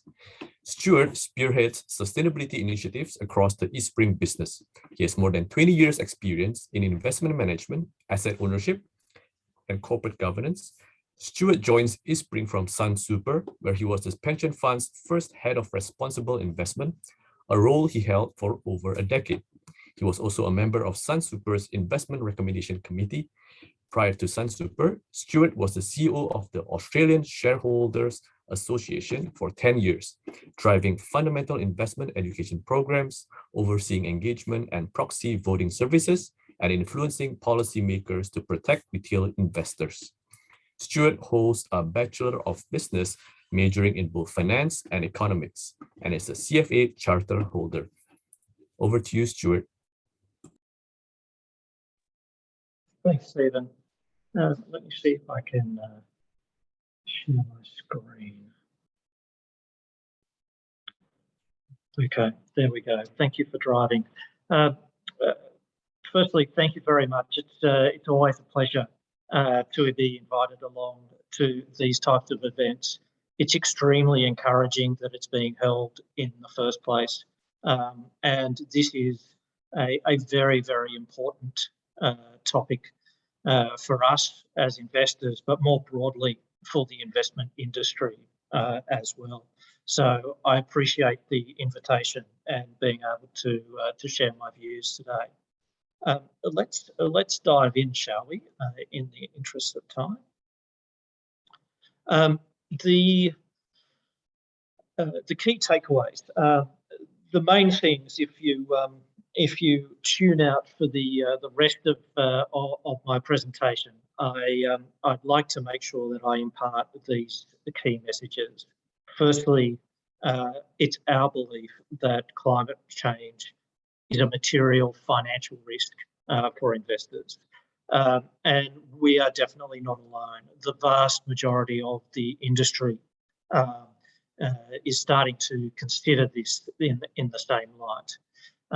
And even without external pressures to measure, monitor, and manage climate risk within our portfolio, even without those pressures, it is still a good idea for us to do it. And integrating the consideration of these price-sensitive material risks is an important part of a holistic approach to investment management. And of course, the second point is where there are risks, there are opportunities. It's two sides of the same coin, and therefore where companies are taking advantage of the transition to a low carbon future, or where they are taking a leadership role in decarbonising, we see that as potential opportunities as investors. I mentioned external pressures out there, and there are a few. There's a couple of main ones, but client demand is definitely one of those. And whether we are talking about institutional clients, and Eastspring has a few of those, or retail clients, and we have a few of those as well. We're seeing similar trends in demand for sustainable investments. And I'll talk a little bit more about that as well. But beyond client demand, we also have regulators and standard setters, governments wanting increased disclosures from investors around the climate risk sitting within their portfolios, disclosed both to them and to our clients. And so that is why there is so much demand for data from corporates around the globe. Not only do we demand data, we demand it consistently. We demand it over regular time periods. And so this is where these sorts of initiatives, the work that the CDP has done, the TCFD framework, these are all monumental steps forward in being able for investors to be able to collect, analyse and interpret that data. But beyond the data, as investors, we're also keenly interested in credible transition plans. Whilst the data is a little bit slow to come through, so too are these transition plans. You know, how are you going to get to net zero? Sure, you can commit to a net zero 2050 50 target. You may not be the CEO in 2050, and therefore, what do you care, right? So we really, really want to look beyond the rhetoric and look into some of the transition plans that may well be disclosed. You know, Eastspring is quite Asian focused, but we're a global investor, and you'll see on the right-hand side that in a typical portfolio of Eastspring's, roughly 60% of the data that we receive is reported data from companies. The rest is a mishmash of a range of different estimation processes of different levels of confidence, and so our pressures have been on corporates to improve their data disclosures and their use of the likes of CDP and others to get the data in there. And of course, where we're not seeing transition plans and where we're not seeing data disclosure, we're starting to perhaps take a more full frontal approach to asking for it. And eventually over time, there will be more consequences for non-disclosure from investors. We really need to make sure that we have sufficient data for our clients, and therefore the demands on these data points will increase, and the chorus of investors asking for them will increase over time. Okay, so let's move on. Okay, and I think today the previous presenters have done a fantastic job in defining climate risk. So I won't try and do that, but I might try and do it from an investor's perspective by sort of talking about the key questions we are trying to understand, we are asking, because they are the ones that will impact revenues, profitability, the long-term viability of the companies in which we invest. Particularly around policy risk. Will there be a price on carbon on the emissions that you are making?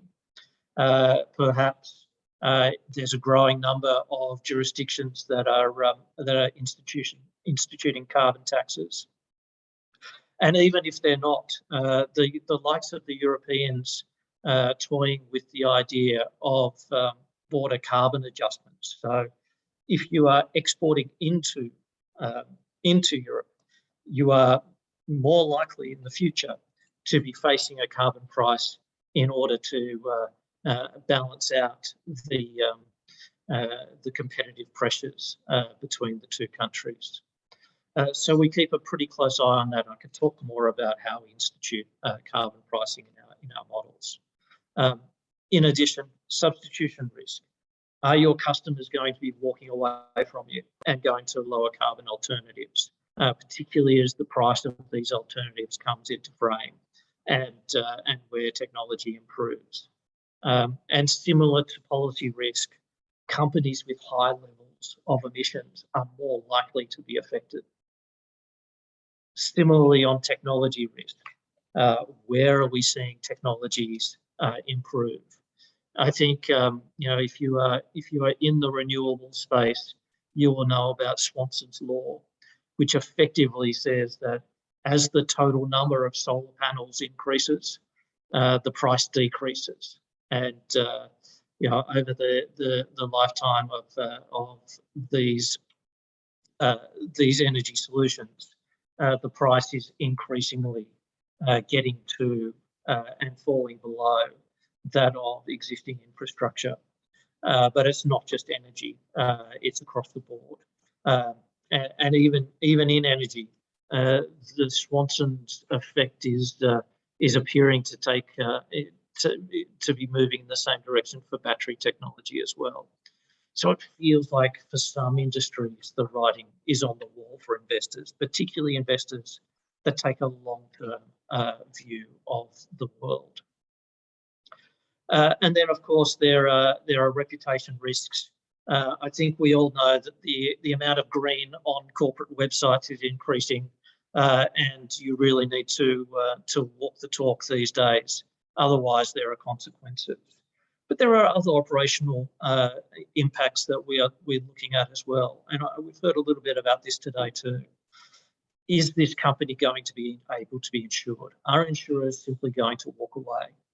Are bankers going to not want to lend to you anymore because of the climate risk? Or are they going to set some additional objectives beyond paying back the interest, but also operationally decarbonising? So these are all things that we are forced to take into account when we are valuing companies. Now, I've left physical risk aside a little bit, and of course it is very important, and it is also quite different depending on a future scenario that you use. For that business as usual, do nothing, continue as if nothing's going on, the physical risks are actually very extreme, and for us, they are economy destroying effects. They are mass migration effects. They are wars over water effects, and so this commitment to a net zero world by 2050, at least in developed countries, we think is really the only viable option forward. Okay, so let's move on. For the institutional and retail investor demand side of the equation, what are our clients asking for? Well, the first thing that I'll say is that amongst institutions, the idea of a net zero portfolio is all around us. It's one of the fastest growing concepts I have seen in the last 30 years of investing, is that institutions are subscribing to this idea of a net zero portfolio. And the graphic here is from the Net Zero Asset Owners Alliance. A number of our clients have signed up to this, and it's important because you don't simply sign up to it or pay a fee. You actually have to commit to 3 of these 4 targets, engaging with your big emitters to get them to decarbonise, looking at sectors, setting net zero 1.5 degree targets, but also 2025 targets, so some near-term targets, and quite often a 25% reduction in carbon intensity is a very common in constraint that we are handed. In addition to that, though, retail investors, particularly younger cohorts, have been starting to move in the same direction. And the change here is that over the last 200 years, this focus of risk-adjusted returns has really been preeminent. But increasingly, we are seeing risk-adjusted returns, but investing in things that make a difference for the world. That extra layer is being included in retail investor demands. I was looking at a survey of retail investors, and this is not just young investors, that was asking what's important to you. And, of course, some of the usual suspects are there up the top. Don't lose my money. Make sure I get an income. Meet my return expectations. But do you know what else was in the top 5? Invest sustainably was right up there. Above and beyond charge low fees or give me great customer service. So the mindset amongst retail and institutional investors is very, very strong. And of course, when we are handed this problem, we need plenty of data in order to make sure that we're able to build portfolios that best meet that client demand. Okay, let's move on. Okay, so what are the implications for asset managers? Well, of course, those institutions are saying to us, Stuart, we love eSpring. You're a great fund manager, but we want to add an extra layer, an extra constraint, an extra thing that you need to do above and beyond risk and return. And that usually means a carbon intensity budget. Now, carbon intensity is one of the metrics that has been talked about. It's a very common one that we will expect, and it's an efficiency measure. It's basically how many tons of carbon do you produce per $1 million of sale. So it's a sort of measure that you can continue to increase your sales, but we're looking at your reduction in carbon intensity.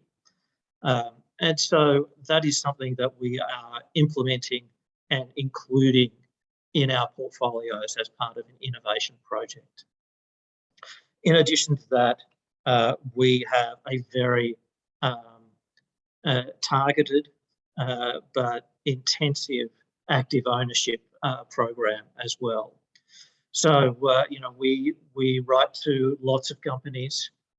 We do so alongside the CDP, but also in our own right.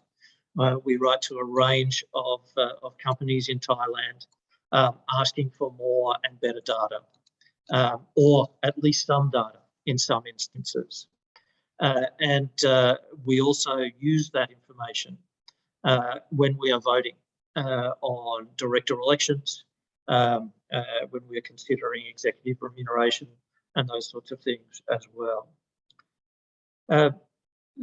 There are also clients who say, hey, we simply don't want to invest in some things. And I don't think that will ever go away. There are certain things like controversial weapons that institutional investors simply don't want to invest in. In addition to that, there are some aspects, some industries that we and our clients consider to be at the highest risk of being stranded assets. And therefore, from a portfolio perspective, exclusions can make sense, but we want to make sure that they are a last resort after all other avenues have been exhausted.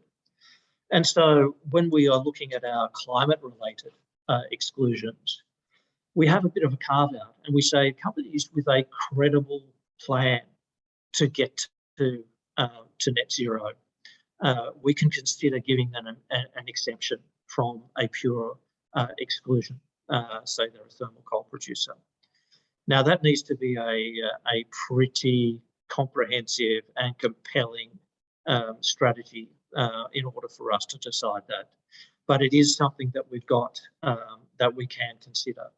And so again, having the likes of TCFD reporting and an intense amount of transparency will add value in that regard.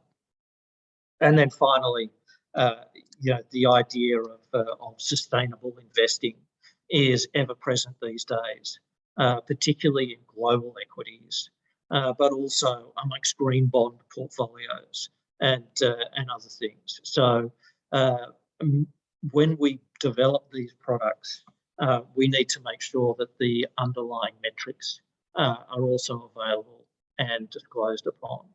And the graphic here is, again, a kind of typical institutional investor portfolio with a 2025 target for the weighted average carbon intensity, and then it's being monitored over time.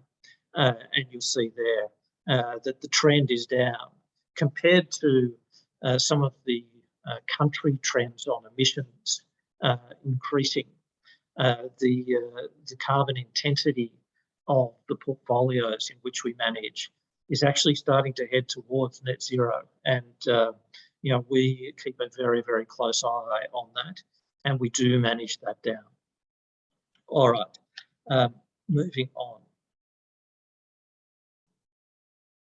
Other influences, and this is really just the last thing I want to leave you with. I think throughout Asia, I think we heard initially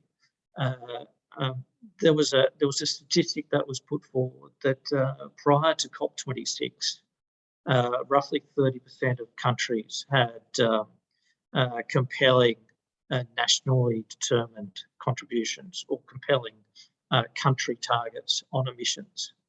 And after COP26, that number jumped radically. And so we are seeing the likes of Thailand targeting declines in emissions by 2030, with a stretch target going out to 25%. This is great for us because it sets the scene for the country's investments. It also allows the likes of partially state-owned enterprises to embrace the same sorts of targets. And we're starting to see with our own engagements with Thai companies that plans are starting to be put together. Now you can see the chart. I think this is perhaps Thai Oil, no, PPTEP, who have a very simple graphic. They sort of show where their scope 1 and 2 emissions are at the moment. They talk about operational efficiency. They talk about shifting to renewables to get their energy. They talk about shifting their portfolio of products to things that are more sustainable. And they also talk about capturing carbon and storing it. In addition to that, they have at least an understanding that they need to do something on scope 3 emissions. So engaging with their clients, engaging with their suppliers to reduce emissions there as well. Now, I'm not going to pass judgment on whether this is a great plan or a terrible plan, but the key thing is they have started their thinking. And this is something that allows us to continue to engage with over the years to help them perhaps refine, perhaps expand, and perhaps change focus in some areas where we think that might not be as probabilistically possible going forward. So it's a good example of a company that is taking some good steps forward. Now we've also heard regulators, exchanges moving towards guidelines, recommendations, regulations. Europe has got some quite extensive asks for investors to disclose. I think it is only next week that here in Singapore, the monetary authority here has released some guidelines that take effect next week that include a request for TCFD disclosures. It's in Hong Kong as well, and it's starting to expand around the region. So we're not going to be able to get away from this, even if we wanted to. And then finally, we knock on the doors of a lot of companies asking for them to make more disclosures. But there is a big fundamental change that is coming down the line.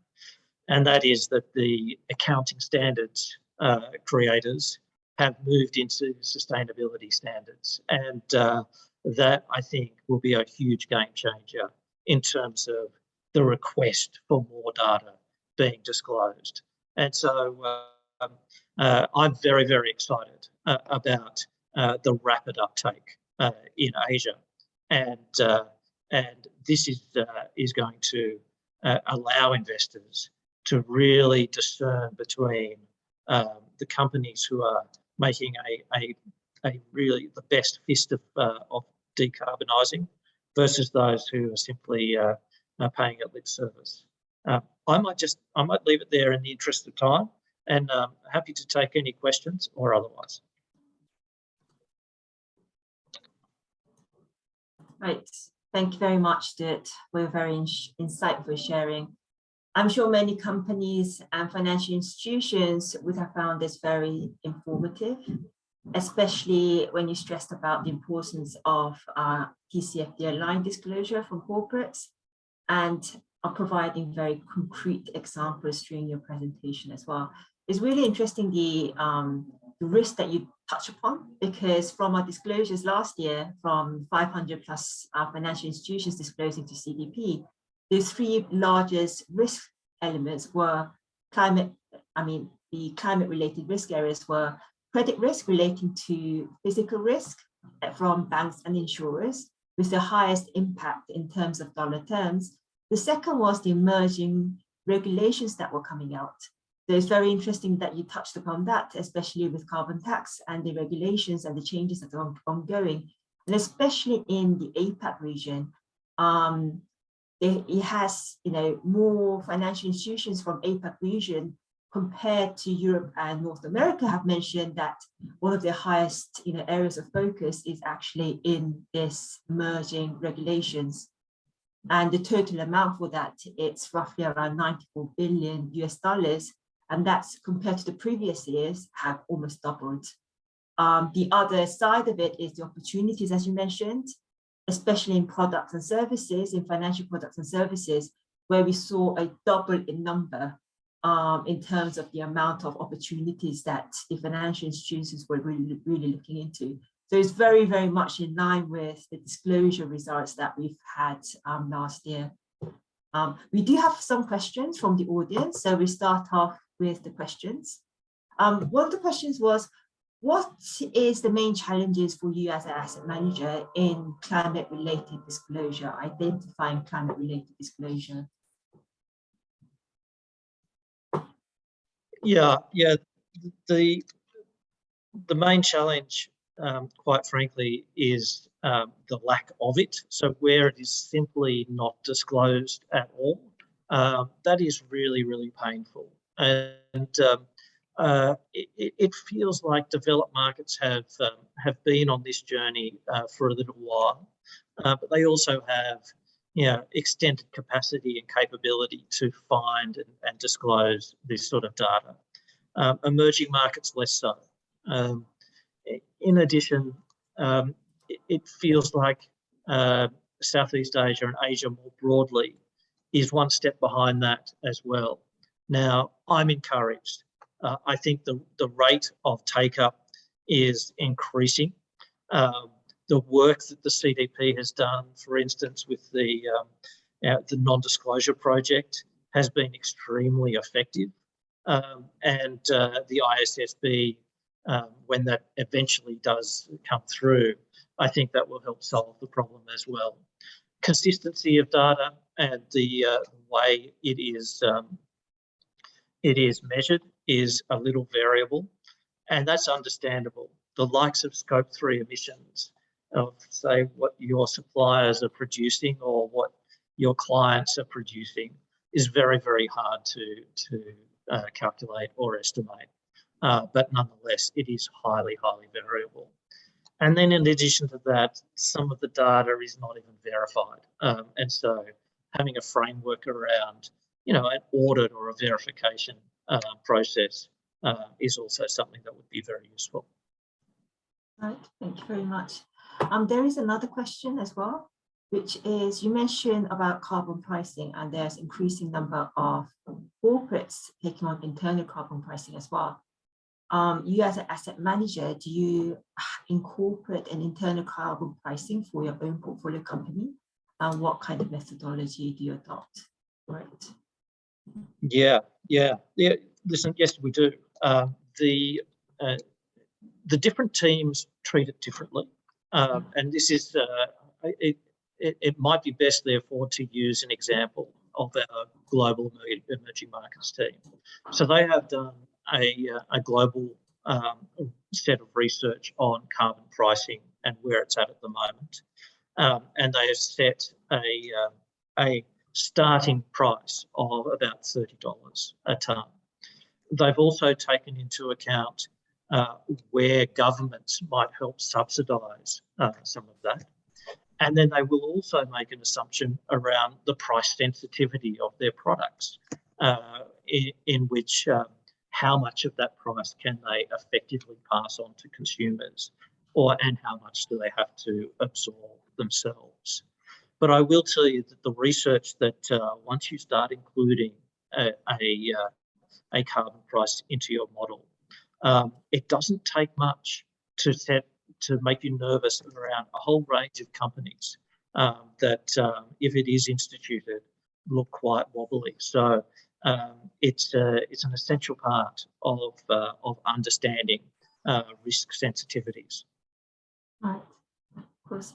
And as interest of time, I just have one last ask, is just your last words to companies on what they should be preparing in terms of investor expectations related to climate assessment.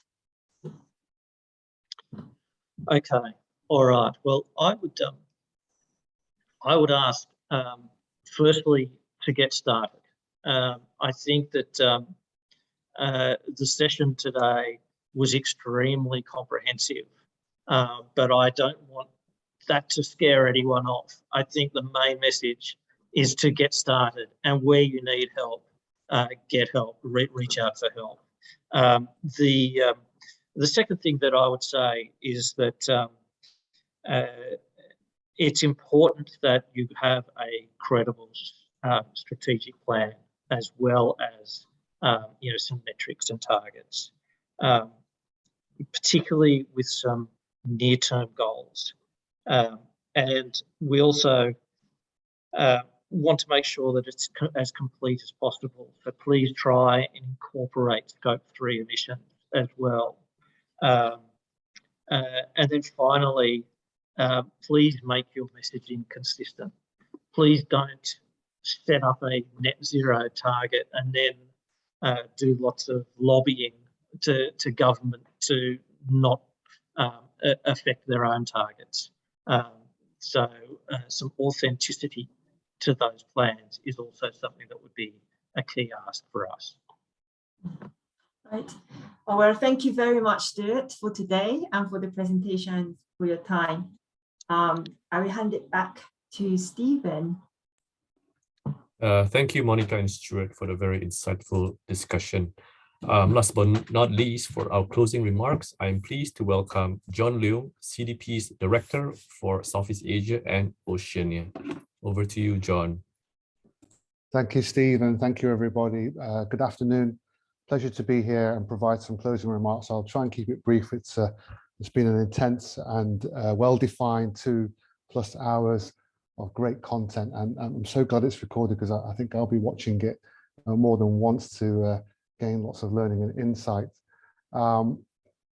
Sincere thanks to all our attendees on this webinar. This year's project, titled Shaping High Quality Environmental Disclosure in Thailand, based upon the Tcfd recommendations, is an expansion of last year's project. So a big thank you to UKPAC, Department of Business, Energy and Industrial Strategy, for funding these series of workshops, and we are grateful for your official support of the SEC and the UK Embassy in Thailand, all of whom made this possible today. I really need to thank our keynote speakers, Andrew Brinney for the British Embassy, Kun Achinyap Patamonsukom, Securities Exchange Commission of Thailand, my team members, Stephen, Monica, and Sam. Great job from all of you, and also fantastic job from our accredited solution provider, South Pole, Stephanie Zega. And last but not least, Stuart, fantastic last session there, and great answers to some tough questions. Stuart from East Springs Investment, who is happens to be an CDP investor signatory as well. So thank you again for the great support that you provide in driving disclosure in this part of the world. So I'd just like to say, at COP26 in Glasgow, Thai Prime Minister Prayut Chan-o-cha vowed to reduce Thailand's greenhouse emissions by 40% by 2030 and become carbon neutral by 2050. And to achieve net zero greenhouse emissions by 2065. And I have to applaud that ambition. But given the world events of the Russia-Ukraine war, those pledges seem very distant now with the price, with energy prices hiking up and leaving Thailand and many other ASEAN countries exposed to global fossil fuel market pressures in the immediate term. So, however, the hike in fossil fuel prices is really, as Stuart mentioned, when there's is like an opportunity in terms of an incentive to push out phasing of coal and promote renewables as an alternative. Just like it's always two sides to the coin, and to try and reach that 2030 deadline. And it's highlighted by Stephanie in her presentation. 61% of Thailand's greenhouse gas emissions is from energy generation. So there's never been more crucial or opportunistic time to significantly reduce our reliance on fossil fuels and upgrading of related policies and supporting mechanisms for investment in renewable energy systems, which I guess should have really aligned with investor demands and a lack of asset managers like East Springs and their portfolio demands from their investors to be more ESG, to invest purely in impact and ESG friendly opportunities. So being enlightened on how TCFD aligned corporate data is used in the investment process and sharing real opportunity and case studies, we can see that that corporate reported data and investment risk management, as well as climate-related disclosure, is critical starting point to adopt. And I want to reinforce that it's a long journey, and to make the most of these opportunities, to harness these opportunities, we first have to measure and therefore disclose, because what we can't measure, we can't manage, and therefore you cannot take action. So disclose, manage, get on that path and start to take action and put yourselves, your institutions, your companies in pole position to take for the opportunities such as in renewable energies and sustainable linked loans, etc., that the focus is now on post COP26 as we all drive to net zero. So without waffling on too much, I would just like to say we do have a lot of resources, as Sam pointed out in his presentation. There is a lot of free resources on the Tcfd Hub that is managed by CDP. So please have a look at that and make the most of those resources. And I think next steps, I think if we could just move on to the next slide. This is first in a series of upcoming workshops, the next being scheduled to be confirmed, but scheduled to be later on this year, post-summer in October. We have capacity building knowledge specifically for Thai listed companies. And this will be an in-person event in Bangkok. So we're looking forward to meeting a lot of you from this webinar in October. And I think we'll probably make it a hybrid event to make it more all-inclusive.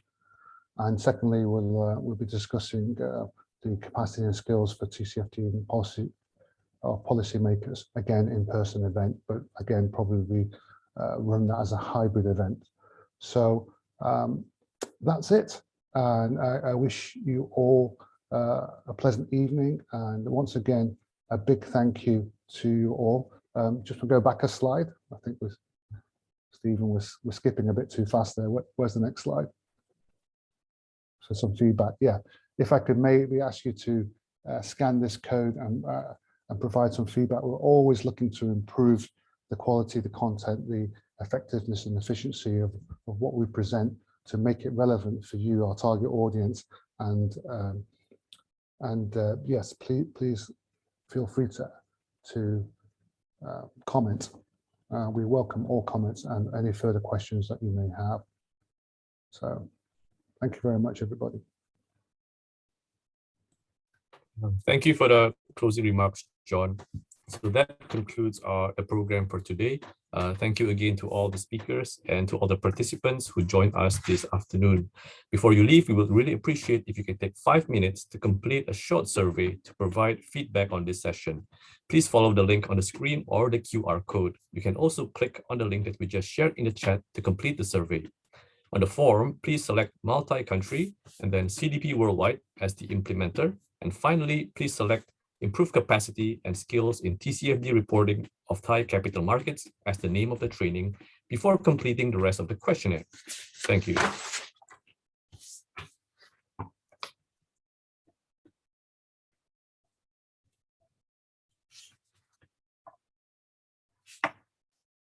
We've come to the end of the webinar. And as I've mentioned earlier, this webinar is recorded, and we will share a link to the recording and the slide deck, including a glossary of financial and environmental terms from our financial services questionnaire to all the attendees. Thanks again, everyone, and we hope to see you all again in the future. Goodbye.